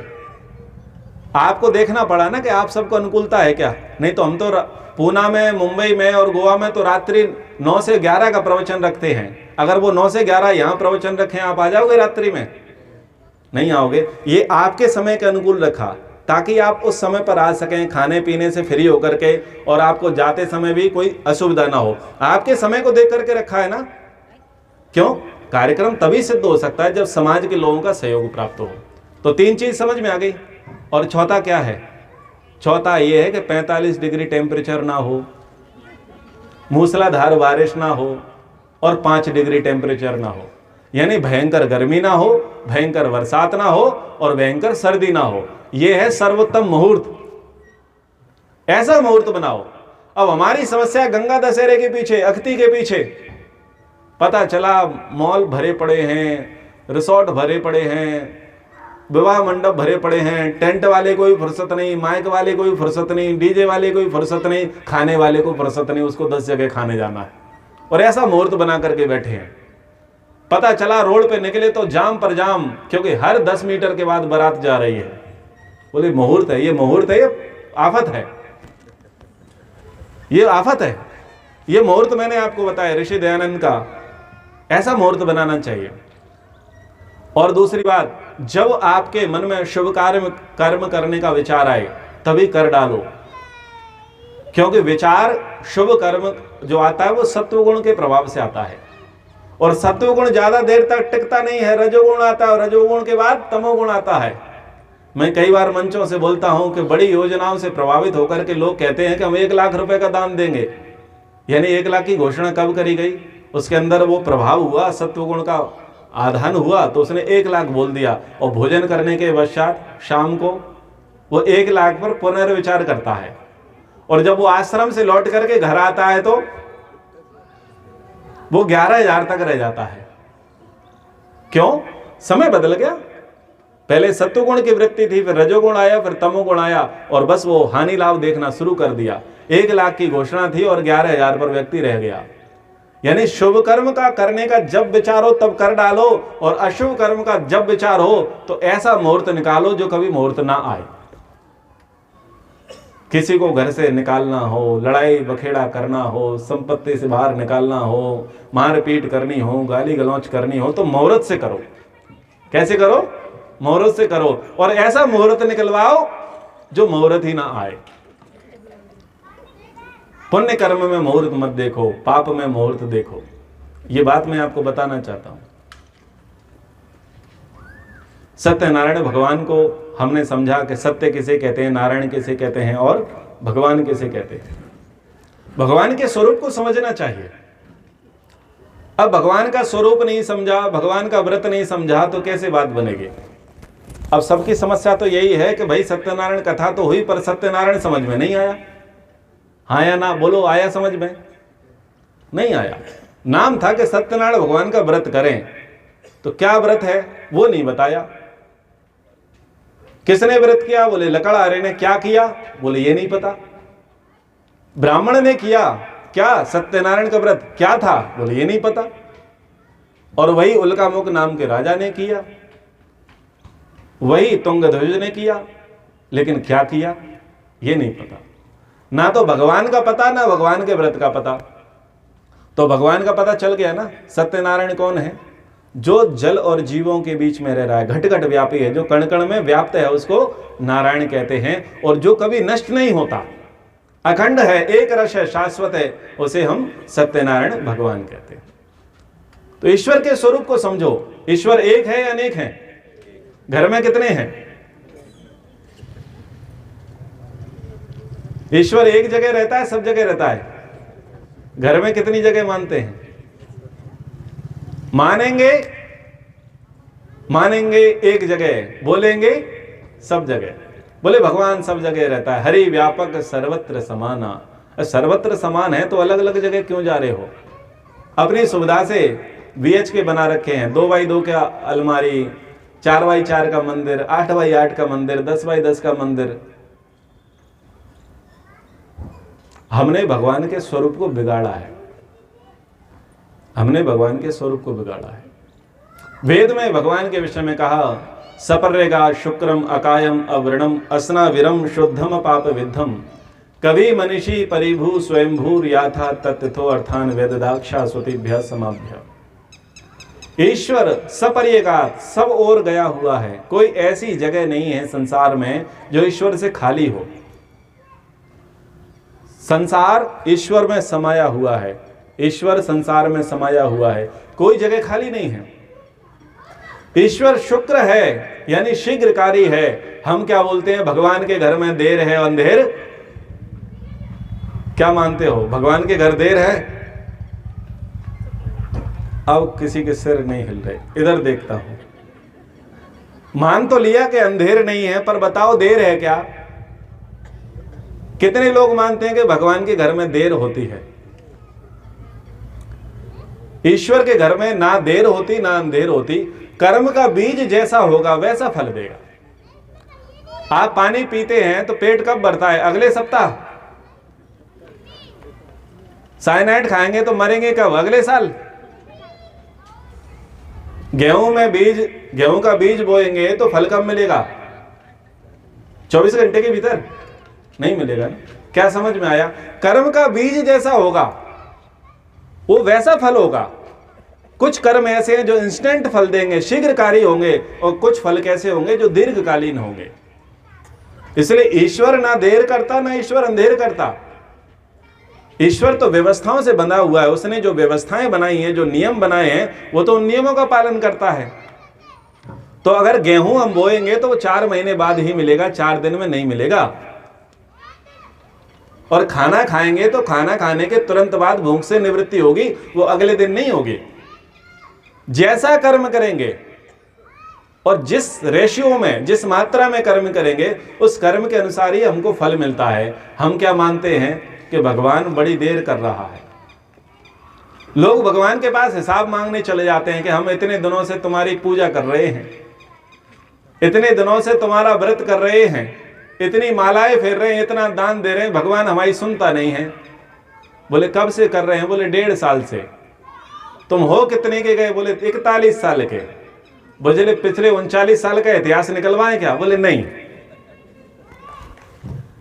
हम किसका फल चाह रहे हैं? पुण्य का। अच्छा काम कर रहे हैं, और अच्छा काम हमने बस अभी 1, 2, 3 वर्ष में ही करना शुरू किया है। उसका तो हम हिसाब मांगने के लिए चले गए, और पिछला जो किया है वो उसका हिसाब मांगते हैं क्या? पुण्यों का फल तो चाहते हैं, लेकिन पाप का फल चाहने की इच्छा नहीं है। इसलिए भगवान को आर्ग्यूमेंट मत करो, भगवान को चैलेंज मत करो, मत छेड़ो। वो उसी कर्म का फल देगा जिस कर्म का फल प्रभावी होगा। जो ज्यादा मात्रा में किया गया होगा उसी कर्म का फल मिलेगा। भले ही आज अच्छे काम कर रहे हैं, लेकिन बुरा हमारे साथ हो रहा है, जिसका मतलब ये है कि बुरे कर्मों का फल चल रहा है। भले ही व्यक्ति वर्तमान में गड़बड़ घोटाला कर रहा है, लेकिन उसके 10 उंगलियां घी में। इसका मतलब क्या है कि पिछले पुण्य कर्म का फल चल रहा है। लोग इसी में तो डाउट कर जाते हैं कि साहब ये तो शराब पीता है, 2 नंबरी से धन कमाता है, सारे उल्टे काम करता है, पर ये तो सुखी है, ये तो स्वस्थ है, इसको तो भगवान देखता नहीं है। अरे भैया, पिछली कमाई खा रहा है, पिछली कमाई खा रहा है, इसलिए वर्तमान में दुख दिखाई नहीं दे रहा है। और दूसरे को देख करके क्या कह रहे हैं कि ये तो भक्त है, ये तो अच्छा आदमी है, सज्जन आदमी है, देखो कितना दुखी है, कितना पीड़ित है। भगवान सुनता नहीं है, भगवान तो अंधेर कर रहा है ना भाई, पिछला भुगत रहा है। हम पिछला भुगत रहे होते हैं। अभी कौन सी चीज टक्कर मार रही है? दोपहर का भोजन टक्कर मार रहा है। समझ में आया ना? दोपहर का भोजन टक्कर मार रहा है। अब नया खाएंगे तो वो नया टक्कर देगा। तो अभी जो हम भुगत रहे हैं, जो व्यक्ति अच्छा भुगत रहा है मतलब पुण्य जोर मार रहा है, और जिस व्यक्ति के साथ बुरा दौर चल रहा है मतलब पाप जोर मार रहा है। और हम कृष्ण पर प्रश्न चिन्ह खड़े कर देते हैं, ईश्वर पर। बोले देखो सज्जन तो दुखी है और दुर्जन मस्त है। ना भाई, सज्जन का फ्यूचर सुखी है, दुर्जन का फ्यूचर बेकार है। दुर्जन का फ्यूचर बेकार है, उसका बुढ़ापा डेंजरस होने वाला है दुर्जन का, और सज्जन का बुढ़ापा स्वर्ग में होने वाला है, स्वर्णिम होने वाला है, क्योंकि वो पिछला साफ कर रहा है और नया बढ़िया बना रहा है। शुक्रम, ईश्वर शीघ्रकारी है, यानी देर नहीं करता, लेट लतीफी नहीं करता। हमने क्या मान रखा है कि ईश्वर के यहाँ यम है। कौन है? यम है। फिर चित्रकेतु हैं, ये क्या करते हैं? हिसाब लगाते हैं, सबके वही कहता लिखते हैं। असंख्यात जीवात्मा हैं, मनुष्यों की संख्या कितनी है? 7.5 अरब। और हमारे भारत में जितनी आत्माएं मनुष्य रूप में हैं, उतनी आत्माएं तो इस पूरे परिसर में होंगी। और हम ही करोड़ों करोड़ों जीवाणुओं के साथ रहते हैं, हाँ या ना? जो साइंस के विद्यार्थी हैं वो बता सकते हैं कि हमारी बॉडी में, हमारे शरीर में करोड़ों करोड़ों सूक्ष्म जीव हैं, वो भी तो आत्माएं हैं। अब बताओ, अगर एक आत्मा को 1 सेकंड लगे तो कितनी देर हो जाए दुनिया में? किसान बीज बोए, पता चले 50 बीज बोए और 5 बीजों में अंकुरण फूटा, 45 में नहीं फूटा। क्यों? बोले उनकी गिनती चल रही थी, काउंटिंग चल रही थी, आत्मा को कर्म का फल नहीं मिला, इसलिए उसको यहां पर जन्म नहीं मिला। अगर ईश्वर के यहां देर हो, वो यम और चित्रगुप्त की व्यवस्था हो, तो हम जो बीज बोए उसमें बीज में अंकुरण न फूटे। अगर हमारे बीज बोने से अंकुरण फूट रहा है, इसका मतलब क्या है? सब काम व्यवस्थित चल रहा है। इसलिए ईश्वर के यहां देर नहीं है। ईश्वर अकायम, ईश्वर सूक्ष्म, स्थूल और कारण शरीर से रहित है। स्थूल शरीर, फिजिकल स्ट्रक्चर, यानी पृथ्वी जल अग्नि वायु आकाश से जिस प्रकार से हमारे शरीर बने हैं, ऐसा शरीर ईश्वर का नहीं होता। जैसे सूक्ष्म शरीर होता है जिसमें मन होता है, बुद्धि होती है, अहंकार होती है, ज्ञानेंद्रियां होती है, कर्मेंद्रियां होती है, तन्मात्राएं होती हैं। सूक्ष्म शरीर यानी सॉफ्टवेयर, स्थूल शरीर यानी हार्डवेयर। तो ना ईश्वर का ऐसा सूक्ष्म शरीर होता, ना ही स्थूल, ना सॉफ्टवेयर होता, ना हार्डवेयर होता, और ना ही कारण शरीर जिससे ये पूरा संसार बना, जिससे हम सबके शरीर बने। ईश्वर तीनों शरीरों से रहित है, अकायम। अस्नाविरम, ईश्वर नसनाड़ी के बंधन में नहीं आता। 72 करोड़ 72 लाख 72 हजार ऐसी नसनाड़ियां हैं हमारे भीतर। ईश्वर नसनाड़ी के बंधन में नहीं आता। अस्नाविरम शुद्धम, ईश्वर शुद्ध है, हम मूर्ख हैं जो ईश्वर को शुद्ध करने पर तुले फिरते हैं। अशुद्ध शरीर होता है, ईश्वर शुद्ध नहीं, ईश्वर अशुद्ध नहीं होता। हमारी क्या औकात कि हम ईश्वर को शुद्ध कर दें? हम तो बहुत बड़े वाले हैं, ईश्वर को शुद्ध भी करते हैं, उसमें प्राण भी प्रतिष्ठित करते हैं। जो दुनिया में प्राण प्रतिष्ठित करे, हम उसमें प्राण प्रतिष्ठित करते हैं। ऐसे 8वें अजूबे हैं हम। समझ में आया? जो दुनिया में प्राण फूंकता है, उसमें प्राण मनुष्य फूंक रहा है। बोले तूने हमको बनाया, चल हम तुझे बना देते हैं। अगर ईश्वर शुद्ध है तो दुनिया की कोई वस्तु उसे अशुद्ध नहीं कर सकती, और यदि कोई वस्तु अशुद्ध है तो दुनिया का कोई मंत्र, कोई पूजा पाठ उसे शुद्ध नहीं कर सकता। पर हम लगे नवाने, दुलाने।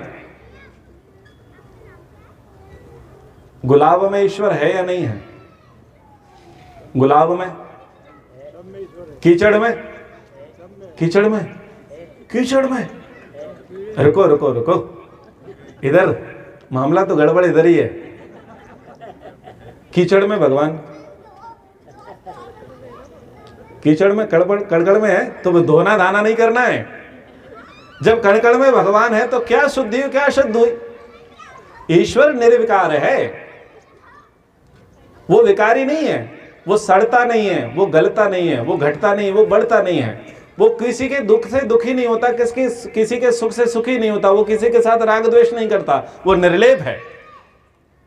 जैसे पानी में तेल नहीं ठहरता, पानी अलग है, तेल अलग है, ऐसे ईश्वर निर्लेप है, उसको निर्विकार कहा। पर हम लगे हैं दूध दही से नहलाने के लिए, चंदन मढ़ने के लिए। भगवान क्या हो गए? बोले खंडित हो गए, अशुद्ध हो गए। भाई कोई भी पूजा पद्धति भगवान को शुद्ध नहीं कर सकती अगर वो शुद्ध है तो। ये हमारी बुद्धि है कि हम भगवान को शुद्ध अशुद्ध करते रहते हैं। इसी प्रकार मैं आगे कहना चाहूंगा कि कोई भी दिन, कोई भी क्षण, कोई भी दिशा अशुभ नहीं है। यदि अशुभ है तो दुनिया की कोई पूजा पाठ उसे शुभ नहीं कर सकती, और अगर कोई शुभ है तो वो कभी अशुभ नहीं हो सकता। अरे नाम ही मंगलवार है जिसको सबसे ज्यादा अमंगलकारी मान बैठे हैं। नाम क्या है? मंगलवार, लेकिन कोई उस दिन काम नहीं करता। बोले मंगल तो अमंगल है। मंगल भवन अमंगल हारी, द्रवहु सुदशरथ अजर विहार। मूर्खता भरी पड़ी है। सोमवार खराब नहीं है, शनिवार खराब नहीं है, सारे वार अपनी जगह हैं। खराब मनुष्य के कर्म है। अपनी तरफ क्या कहते हैं कि भाई मंगलवार और बुधवार को उत्तर दिशा में मत जाओ, भारी पड़ेंगे। तो भैया ट्रेन बंद करा दो, रेल बंद करा दो, हवाई जहाज बंद करा दो, बस बंद करा दो, और इधर से कोई तुम्हारे यहां आ रहा हो उसे मना कर दो, क्योंकि तुम भी तो उसके लिए उत्तर में हो जो इधर से आएगा। कैसी मूर्खता है। ईश्वर ने सब शुभ बनाया है। क्या बनाया है? शुभ बनाया है। ईश्वर ने काले को काला, गोरे को गोरा बहुत काम से बनाया है। ईश्वर ने सूअर भी महत्वपूर्ण बनाया है, सांप भी महत्वपूर्ण बनाया है, हाथी भी महत्वपूर्ण बनाया है, खरगोश भी महत्वपूर्ण बनाया है। उसकी कोई रचना खराब नहीं है। वो ज्यादा बुद्धिमान है, हम बुद्धिमान नहीं है। हम कौन होते हैं उसकी रचना पर उंगली उठाने वाले? ईश्वर ने सब ठीक बनाया है। गलत क्या है बोलो? हमारे कर्म है। ब्रह्म मुहूर्त में सब अच्छा हो इसकी गारंटी नहीं है। बहुत सारे लोग ध्यान करके, कुछ लोग पौआ लेकर के उठते हैं। जिनकी ध्यान की गति है वो सुबह ध्यान करेंगे, जप करेंगे, पूजा पाठ करेंगे, और कुछ लोग उठते से ही पौआ पिएंगे। दोनों के लिए ब्रह्म मुहूर्त है, पर एक क्या कर रहा है और दूसरा क्या कर रहा है। आ रहा है ना समझ में? इसलिए समय कोई गलत नहीं होता। गलत क्या है? केवल मनुष्य के अच्छे और बुरे कर्म हैं, वही गलत है। मनुष्य का कर्म गलत है, बाकी भगवान का कोई समय, कोई क्षण, कोई मुहूर्त, कोई प्रहर, कोई दिन कभी भी अशुभ नहीं है। ईश्वर अकायम अस्नाविरम शुद्धम, यानी ईश्वर शुद्ध है। अपाप विद्धम, ईश्वर पाप नहीं करता, ना पाप में प्रीति करता, ना पापियों को अच्छा मानता, ना पाप को माफ करता। अब इसलिए भगवान बुरा लगता है। वेद में ईश्वर, वेदोक्त ईश्वर क्यों बुरा लगता है लोगों को? क्योंकि बोले वो पाप माफ नहीं करता। कुरान का ईश्वर क्यों अच्छा लगता है? क्योंकि कन्फेस करो। बाइबल का ईश्वर क्यों अच्छा लगता है? क्योंकि कन्फेस करो, यानी अपने अपराधों की, अपने गुनाहों की क्षमा मांग लो, रो लो, और आप साफ हो गए। पुराणों में ईश्वर क्यों अच्छा लगता है? बोले पूजा पाठ कर लो, गंगा जी का स्नान करा लो, ब्राह्मण भोजन करा लो, गौ का दान करा लो, थोड़ा जप करा लो, थोड़ा सा पैसा खर्च कर लो, और बोले तुम्हारे क्या माफ हो गए? पाप माफ हो गए। गंगा जी में स्नान करने जाते हैं ना, क्या मान करके जाते हैं? पाप धुल जाएंगे। कहीं लिखा है शास्त्र में? शास्त्र में लिखा है अद्विर गात्राणि शुद्धंति, जल से तो केवल शरीर शुद्ध होगा, मनः सत्येन शुद्धति, सत्य से मन शुद्ध होगा। पाप कहां पर है? मन में है। पाप और पुण्य कहां से होते हैं? मन में होते हैं। अगर मन सच्चा है तो कटौती में गंगा, कहते हैं ना, मन यदि चंगा तो कटौती में गंगा। मन साफ होना चाहिए, तन साफ होने से कुछ नहीं होता। गंगा, बहुत सारी नदियों में स्नान करने से तन साफ होता है, मन साफ नहीं होता। मन साफ तो सत्याचरण से होता है। ये बड़े बड़े जितने भी धर्माचार्य हैं वो एक भी प्रमाण बता दें जो ये कहते हो कि जल में स्नान करने से पाप धुलते हो। जल में स्नान करने से कभी पाप नहीं धुलते। जल में स्नान करने से शरीर के पाप धुलते हैं, यानी मैल, शरीर की गंदगी तो क्या है? पाप है, बस ये धुलता है, मन नहीं धुलता। अगर धुल जाते तो व्यक्ति वहां से लौट करके निष्पाप हो जाता। गंगा, सरस्वती, यमुना, आपकी उज्जैन में क्षिप्रा, इन नदियों में स्नान करने से यदि व्यक्ति निष्पाप होता, पाप धुल जाते, तो वहां से लौट करके वो हरिश्चंद्र हो जाता, वहां से लौट करके वो युधिष्ठिर बन जाता, वहां से लौट करके वो राम बन जाता। पर काम वही करता है जो पहले कर रहा था। इसका मतलब क्या हुआ? शरीर साफ हुआ है, पाप साफ नहीं हुआ है। ईश्वर शुद्ध है, अपाप विद्धम है, वो पाप नहीं करता, पापकारी नहीं है, पाप में प्रीति नहीं करता। ईश्वर का नियम है अवश्यमेव भोक्तव्यम कृत कर्म शुभाशुभम। हम जैसा कर्म करेंगे वैसे कर्मों का फल हमें मिलेगा। पापों का प्रायश्चित किया जा सकता है लेकिन पाप माफ नहीं होते। प्रायश्चित का अर्थ लोग क्या मानते हैं कि अगर प्रायश्चित करेंगे तो पाप कट जाएंगे, जबकि शास्त्र ये कहते हैं प्रायश्चित का मतलब है पाप भावना का नाश।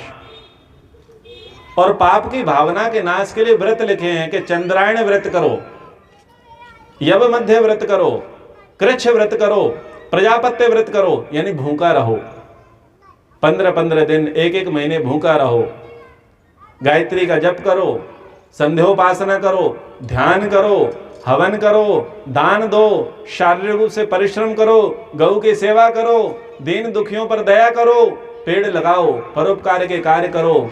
और कब तक करो? जब तक मन में ना आ जाए कि अगली बार नहीं करूंगा।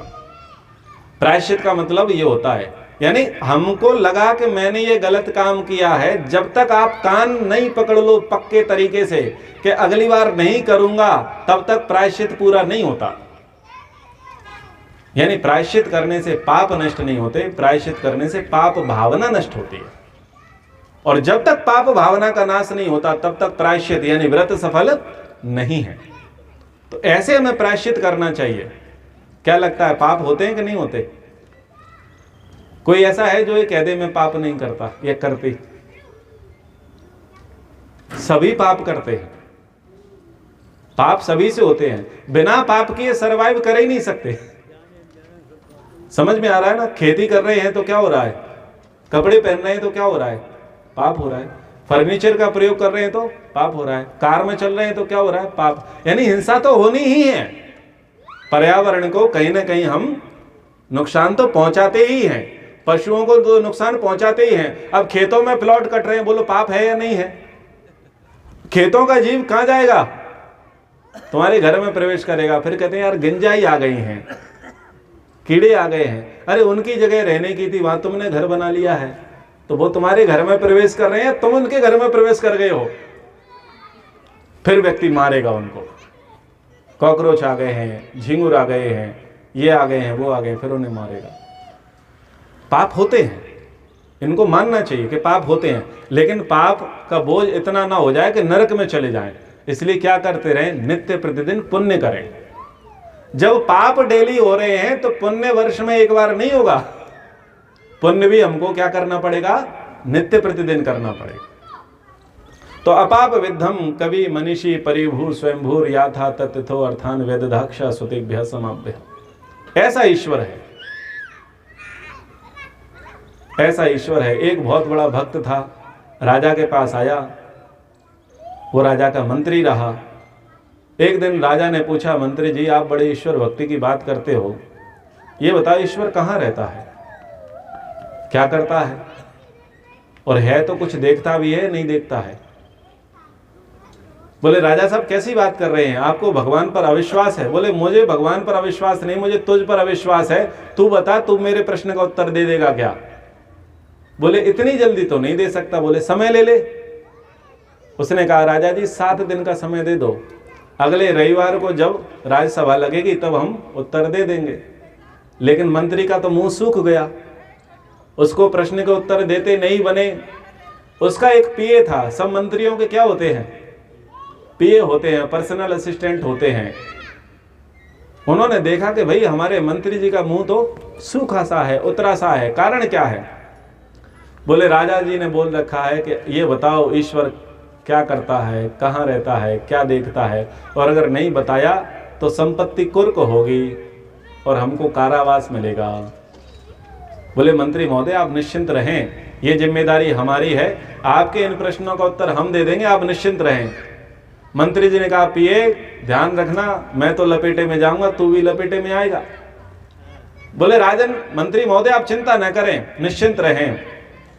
मंत्री 7वें दिन राजा की सभा में पहुंचा और राजा से इतराते हुए बोला, महाराज साहब आपका जो प्रश्न था वो तो अति छोटा था, इसको मैं क्या दूंगा, इसे तो मेरा ये पीए दे देगा। और धीरे से मंत्री साइड हो गया और पीए को आगे कर दिया। राजा ने पीए से पूछा बताओ भाई ईश्वर कहाँ रहता है?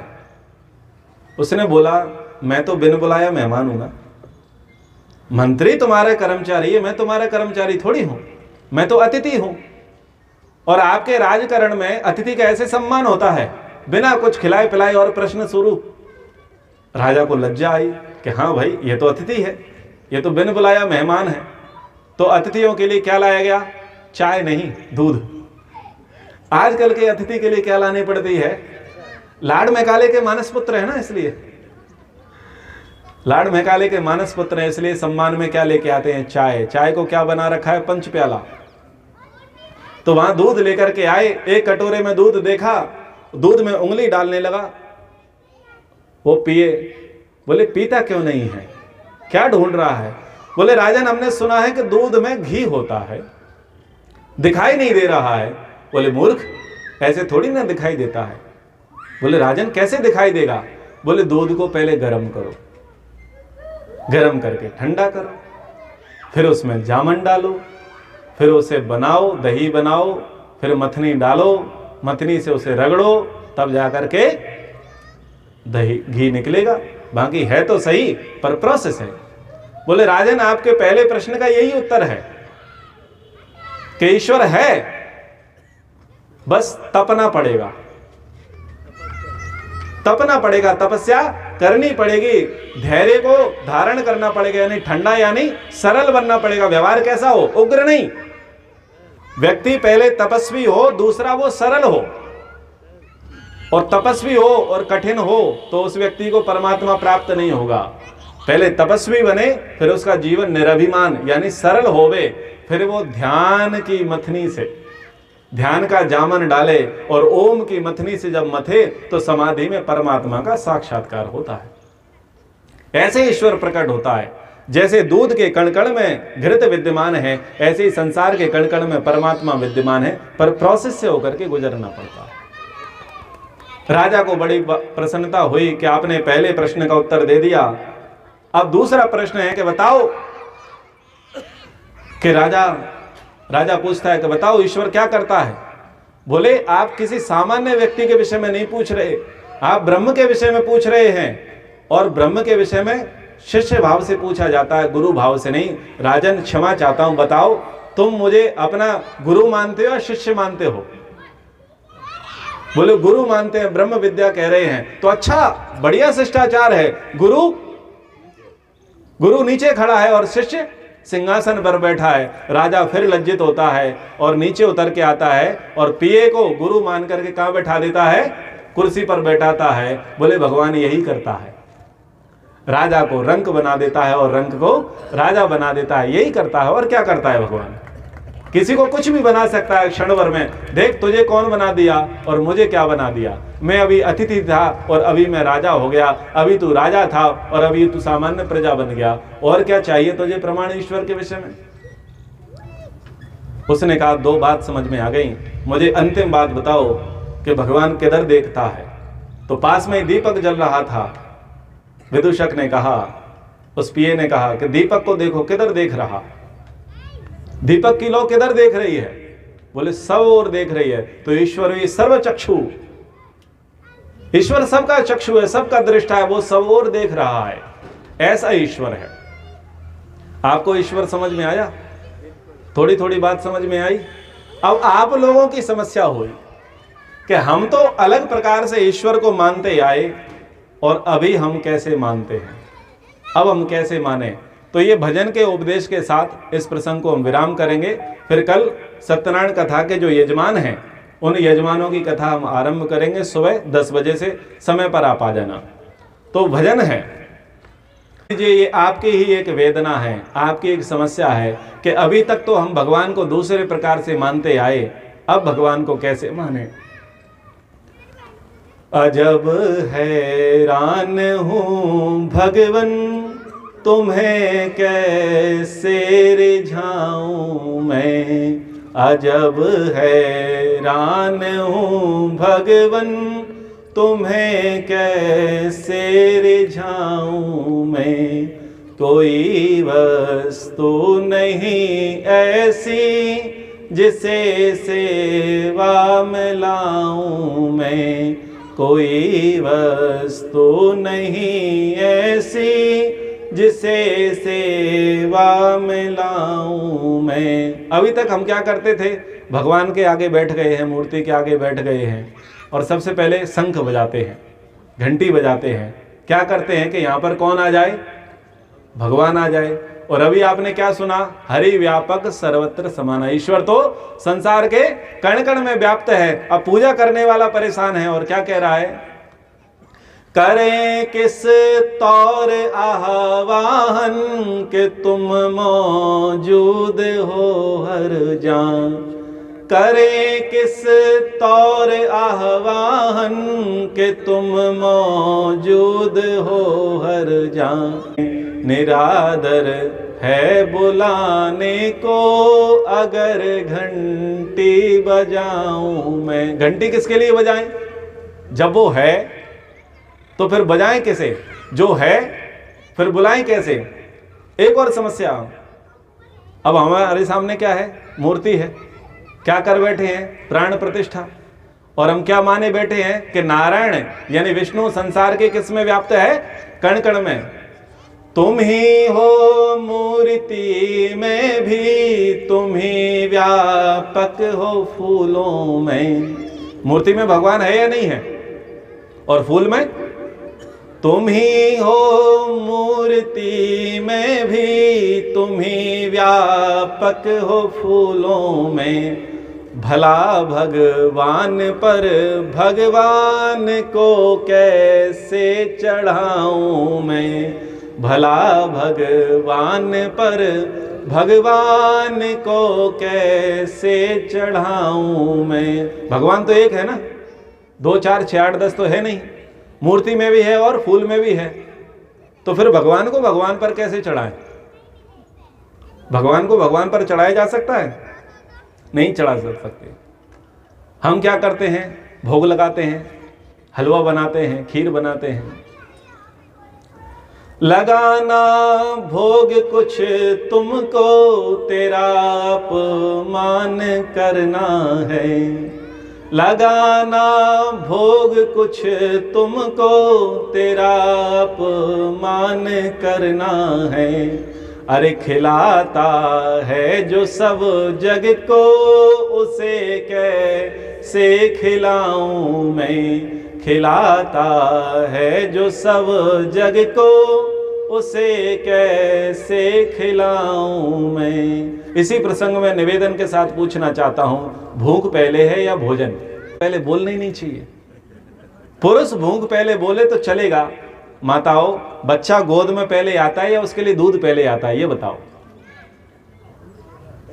पहले क्या आता है, यानी पहले क्या है, भोजन। और जिसको भूख लगेगी वो बाद में है। बताओ, प्यास पहले या पानी? पानी।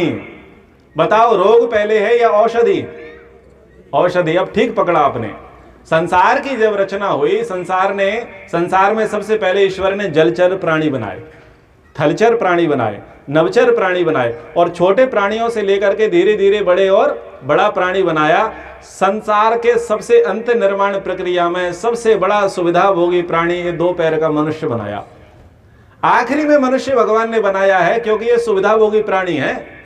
इसे सबसे ज्यादा सुविधाएं चाहिए। सुविधाएं होंगी तो सरवाइव करेगा, नहीं तो सरवाइव नहीं कर सकता। अन्य प्राणी सरवाइव कर लेते हैं। हमको भूख लगेगी ये कौन जानता है? भगवान जानता है। इसलिए हमारे भूख लगने से पहले उसने हमारी क्या व्यवस्था करी? भोजन की व्यवस्था की।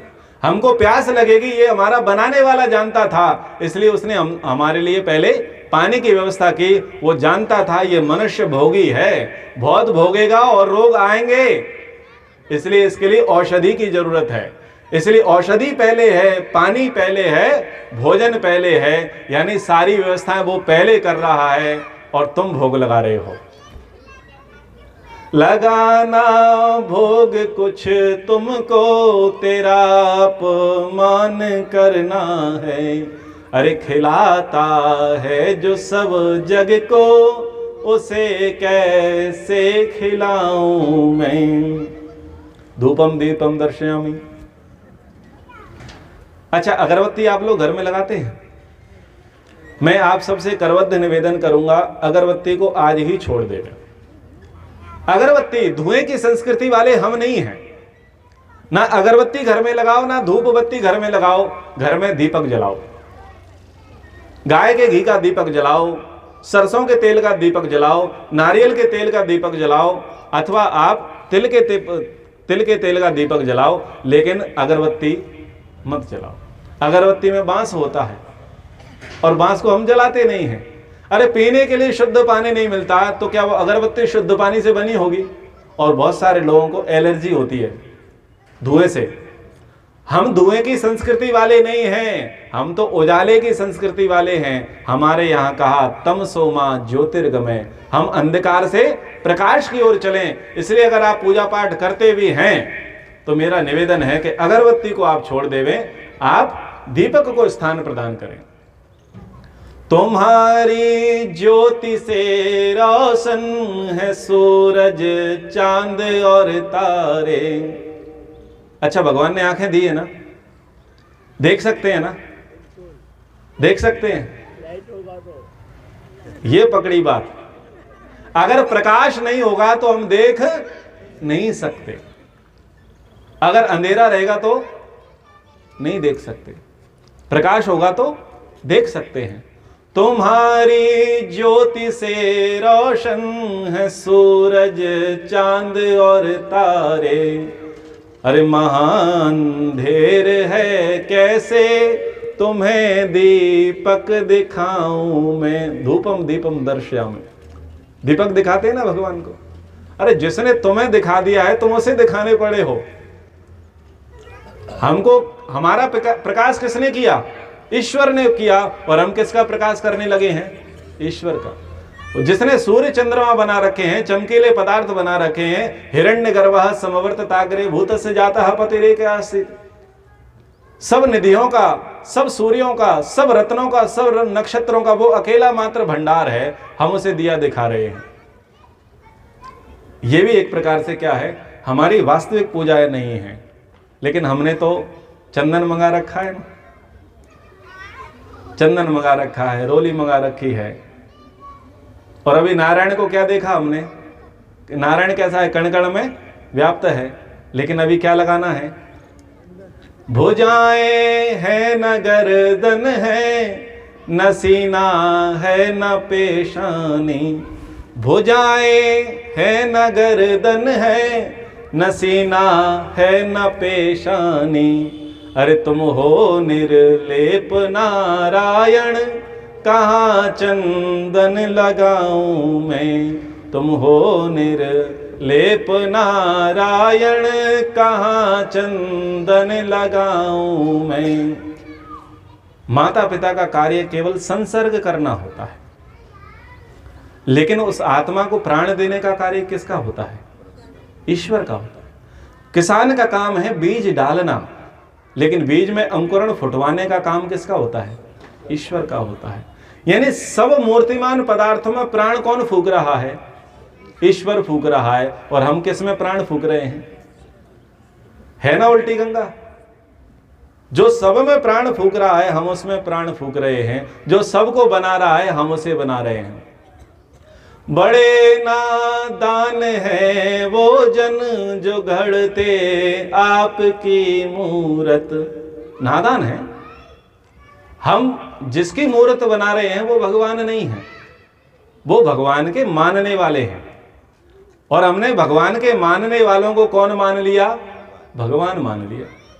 भगवान ने कहा नाभ्या आसीद अंतरिक्षम गुम शीष्णो देव समवर्ततः पदम्भ्याम भूमिर्दिशा श्रोतान लोकान अकल्पयनम चंद्रमा मनसो जाता चक्षो सूर्य वजायतः श्रोताद वायुष्य प्राणस्य मुखाद अग्निर्जायतः।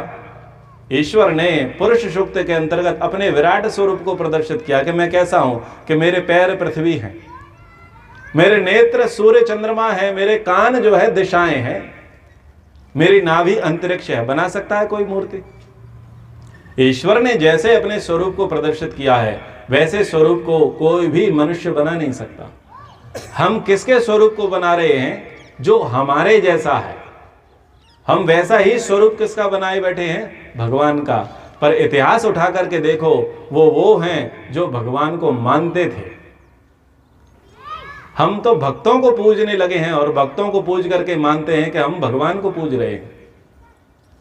जब भगवान अजर है, अमर है, निराकार है, अजन्मा है, तो जिनको भी हम पूजते हैं वो तो किसी कालखंड में जन्मे है ना, वो तो किसी न किसी के पुत्र हैं, पुत्री हैं, उनके कोई ना कोई माता पिता हैं, उनका कोई ना कोई कुल गोत्र खानदान है।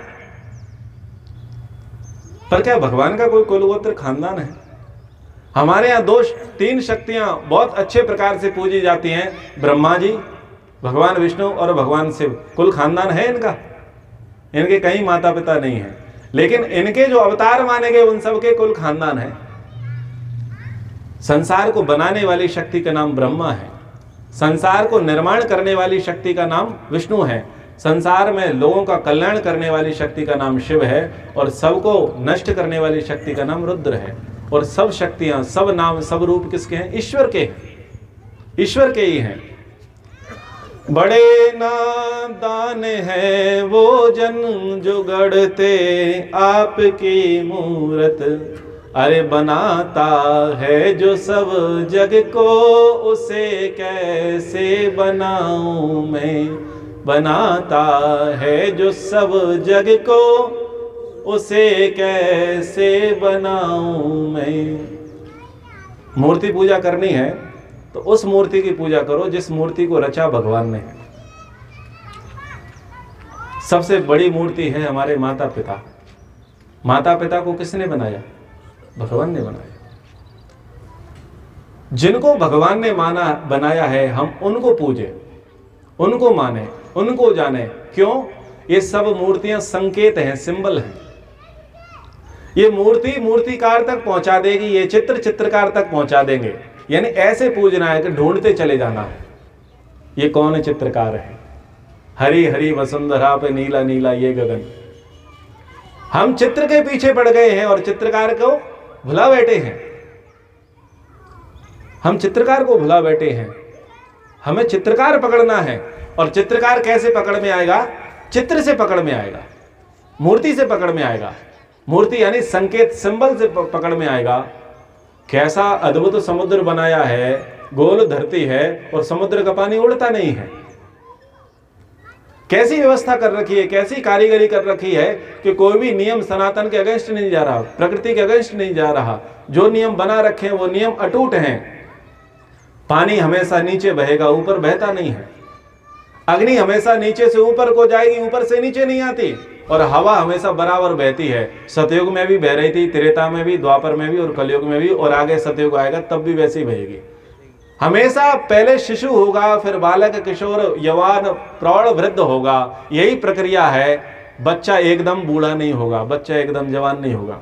ऐसी प्रक्रिया ईश्वर ने बना रखी है। ईश्वर ने जो नियम बना रखे उन नियमों को देखो। विष्णु कर्माणि पश्यते यतो व्रतानि पश्यति, देवस्य पस्य काव्यम न ममार न जीरति। उस परमात्मा विष्णु के कार्यों को तो देखो जो कभी नष्ट नहीं होता। ऐसे विष्णु के कार्यों को तो देखो। पर हम अपनी मूर्खता से, अपनी सुविधा के लिए अपने जैसा भगवान बनाए बैठे हैं। और भगवान को क्या बोलते हैं? कल क्या बताया? या तो तुम हमारा काम करो, नहीं तो हम तुम्हें बदनाम कर देंगे, और नहीं तो तुमको भी छोड़ देंगे। मंदिर के घंटे भी बंद कर देंगे, दरवाजे भी लगा देंगे, पार्टी चेंज कर लेंगे, और चादर फादर तक भी पहुंच जाएंगे। यानी हमने भगवान अपनी सुविधा से बना लिया, अपनी बुद्धि से बना लिया, और उसको भी धमकी दे रहे हैं। हम ईश्वर को धमकी देने वाली मूर्खता ना करें, ईश्वर के साथ दलाली वाला व्यवहार ना करें, हम अपना काम करें। एक अंतिम प्रसंग के साथ कथा को विराम करते हैं। वन पर्व के अंतर्गत धर्मराज युधिष्ठिर से द्रौपदी जी कहती हैं कि हे नाथ, 13 महीने बीत गए हैं, 13 महीने के कष्ट 13 साल से ज्यादा लग रहे हैं। आप थोड़ा धर्म की ओर निहारो, मेरे कष्टों की ओर देखो। मान लो कि 13 साल पूरे हो गए हैं। अरे शस्त्र उठाओ और कौरवों की ईंट से ईंट बजाओ। भड़का रही हैं। बोले 13 महीने कैसे लग रहे हैं? 13 साल जैसे लग रहे हैं, क्योंकि हम तो महलों में रहने वाले हैं, जंगल में रह रहे हैं। एक एक दिन बहुत भारी पड़ रहा है। तो वहां अनेक प्रकार की चर्चाएं हैं, क्रोध की चर्चा है, काम की चर्चा है, अंत में धर्म की चर्चा चलती है। और धर्म की चर्चा के प्रसंग में धर्मराज युधिष्ठिर कहते हैं कि देवी मैं धर्म कार्य इसलिए करता हूं क्योंकि धर्म कार्य करना हमारा धर्म है। हम मनुष्य हैं, मनुष्य की योनि हमें प्राप्त हुई है, तो यदि हम इस मनुष्य से देवत्व की ओर आगे बढ़ना है, अगर मुक्ति को प्राप्त करना है, तो धर्म ही एकमात्र रास्ता है। इसलिए मैं धर्म कार्य करता हूं। मैं धर्म इसलिए नहीं करता कि कामना की पूर्ति हो। जो लोग कामना को ध्यान में रख करके, लोभ को ध्यान में रख करके धर्म अनुष्ठान करते हैं, वो धर्म का दोहन करते हैं। यानी किसी लालसा को ध्यान में रख करके, किसी कामना को ध्यान में रख करके अगर कोई पूजा पाठ, कोई व्रत अनुष्ठान किया जा रहा है, इसका मतलब क्या है कि हम धर्म का दोहन कर रहे हैं। हम धर्म का दोहन न करें, धर्म का नाश न करें। माता पिता की सेवा अपना कर्तव्य मान करके करें, ईश्वर का ध्यान अपना कर्तव्य मान करके करें, गायत्री का जप, ओम का जप, हवन हम अपना धर्म मान करके करें, पशु पक्षियों की सेवा दया हम अपना धर्म मान करके करें, पर्यावरण की रक्षा हम धर्म मान करके करें, परिवार में पालन पोषण हम अपना धर्म मान करके करें। इसलिए ना करें कि इससे मुझे विशेष फल की प्राप्ति होगी। जब पाप डेली हो रहे हैं तो पुण्य डेली क्यों ना करो। अगर पुण्य गिन करके करोगे तो पापों का बोझा इतना बढ़ जाएगा कि मनुष्य जीवन नष्ट हो जाएगा और अगली बार पशु पक्षियों की योनि मिलेगी। तो आज इस प्रसंग में हमने ईश्वर के स्वरूप को समझने का प्रयास किया। ईश्वर कहाँ रहता है, ईश्वर क्या करता है, ईश्वर के स्वरूप कैसा है, ईश्वर को कैसे पूजना चाहिए, ईश्वर के विषय में जो भ्रांतियां हैं उन भ्रांतियों को आपके समक्ष रखा। और संसार में दुख का कारण क्या है? लोभ और मोह। हमको अपने कर्तव्य का पालन करना है, अपने धर्म का पालन करना है। जिस पद पर, जिस पोजीशन पर हम हैं उसका हम निष्ठापूर्वक पालन करें। हम सत्यनारायण को समझें, हम परंपराओं को समझें, हम देखें कि पाप किया है तो फल मिलेगा, पुण्य किया है तो फल मिलेगा। अगर कोई अच्छा काम नहीं कर रहा, अच्छे परिवार में जन्मा, बुरा कर रहा है और यदि उसे फल नहीं मिल रहा है तो दुखी मत होना, उसको फल मिलेगा। अभी वो पिछला भुगत रहा है। इसलिए ईश्वर की व्यवस्था को देख करके आशंकित नहीं होना है, दुखी नहीं होना है। कर्म पर विश्वास रखो, ईश्वर देर नहीं करता। कर्म का बीज जैसा होगा वैसा हमें फल मिलेगा। और पाप कभी भी नहाने से नष्ट नहीं होते। पुण्य कर देंगे तो पुण्य करने से पाप नष्ट नहीं होता। पुण्य करेंगे तो पुण्य का फल मिलेगा और पाप करेंगे तो पाप का फल मिलेगा। प्रायश्चित करने का मतलब पाप नाश नहीं है, प्रायश्चित करने का अर्थ है पाप की भावना का नाश। तो इतनी बातें आज की कथा के प्रसंग में मैंने आपके समक्ष रखी। यानी सत्यनारायण क्या है, इतना समझ में आ गया ना। सत्यनारायण का मतलब है कि हम ईश्वर के सच्चे स्वरूप को सही तरीके से समझें। और यहाँ पर हमने वैदिक विश्लेषण लगाया है। वैदिक का मतलब है वेदों के अनुसार ईश्वर की मान्यता क्या है, वेदों के अनुसार ईश्वर की पूजा पद्धति क्या है, वेदों के अनुसार हम ईश्वर की कैसी भक्ति करें। इसलिए यहाँ सत्यनारायण कथा के आगे क्या विशेषण लगा है? वैदिक, यानी वेदों के अनुसार। शास्त्र क्या कहते हैं, ऋषि मुनियों की परंपरा क्या कहती है, हमारी भारतीय सनातन संस्कृति क्या कहती है, उस संस्कृति के अनुसार हम कथाओं को समझें, ईश्वर को समझें, व्रतों को समझें, धर्म को समझें, कर्मों को समझें। आज के हिसाब से ना समझें, क्योंकि आज लोग अपनी सुविधा से चला रहे हैं। अपनी सुविधा से चलेंगे तो दुख पाएंगे। कल कथा का समापन सत्र है और कल आरंभ होगा लीलावती कलावती का प्रसंग, लकड़हारे का प्रसंग, ब्राह्मण का प्रसंग, तुंगध्वज राजा का प्रसंग। यानी 4 वर्णों के जो प्रतिनिधि हैं, ब्राह्मण, क्षत्रिय, वैश्य, शूद्र, इन 4 वर्णों के दुख का कारण क्या है और ये कैसे सुखी हो सकते हैं। शूद्र कैसे उन्नति कर सकता है, ब्राह्मण कैसे आगे बढ़ सकता है, व्यापार में उन्नति कैसे हो सकती है, और एक राजा अच्छा राजा कैसे बन सकता है। ये सारी बातें हम कल अंतिम प्रसंग में सुनने का प्रयास करेंगे। आप सबने बड़ी ही तन्मयता के साथ, श्रद्धा के साथ इस कथा को श्रवण किया। एतदर्थ आपका बहुत बहुत धन्यवाद है। आइए आप और हम सब मिलकर के अब ईश्वर के नाम के साथ, ओम के उच्चारण के साथ इस प्रसंग को विराम की ओर लेकर के जाएंगे। कोमलता से दोनों आंखें बंद कर लेवें। ओम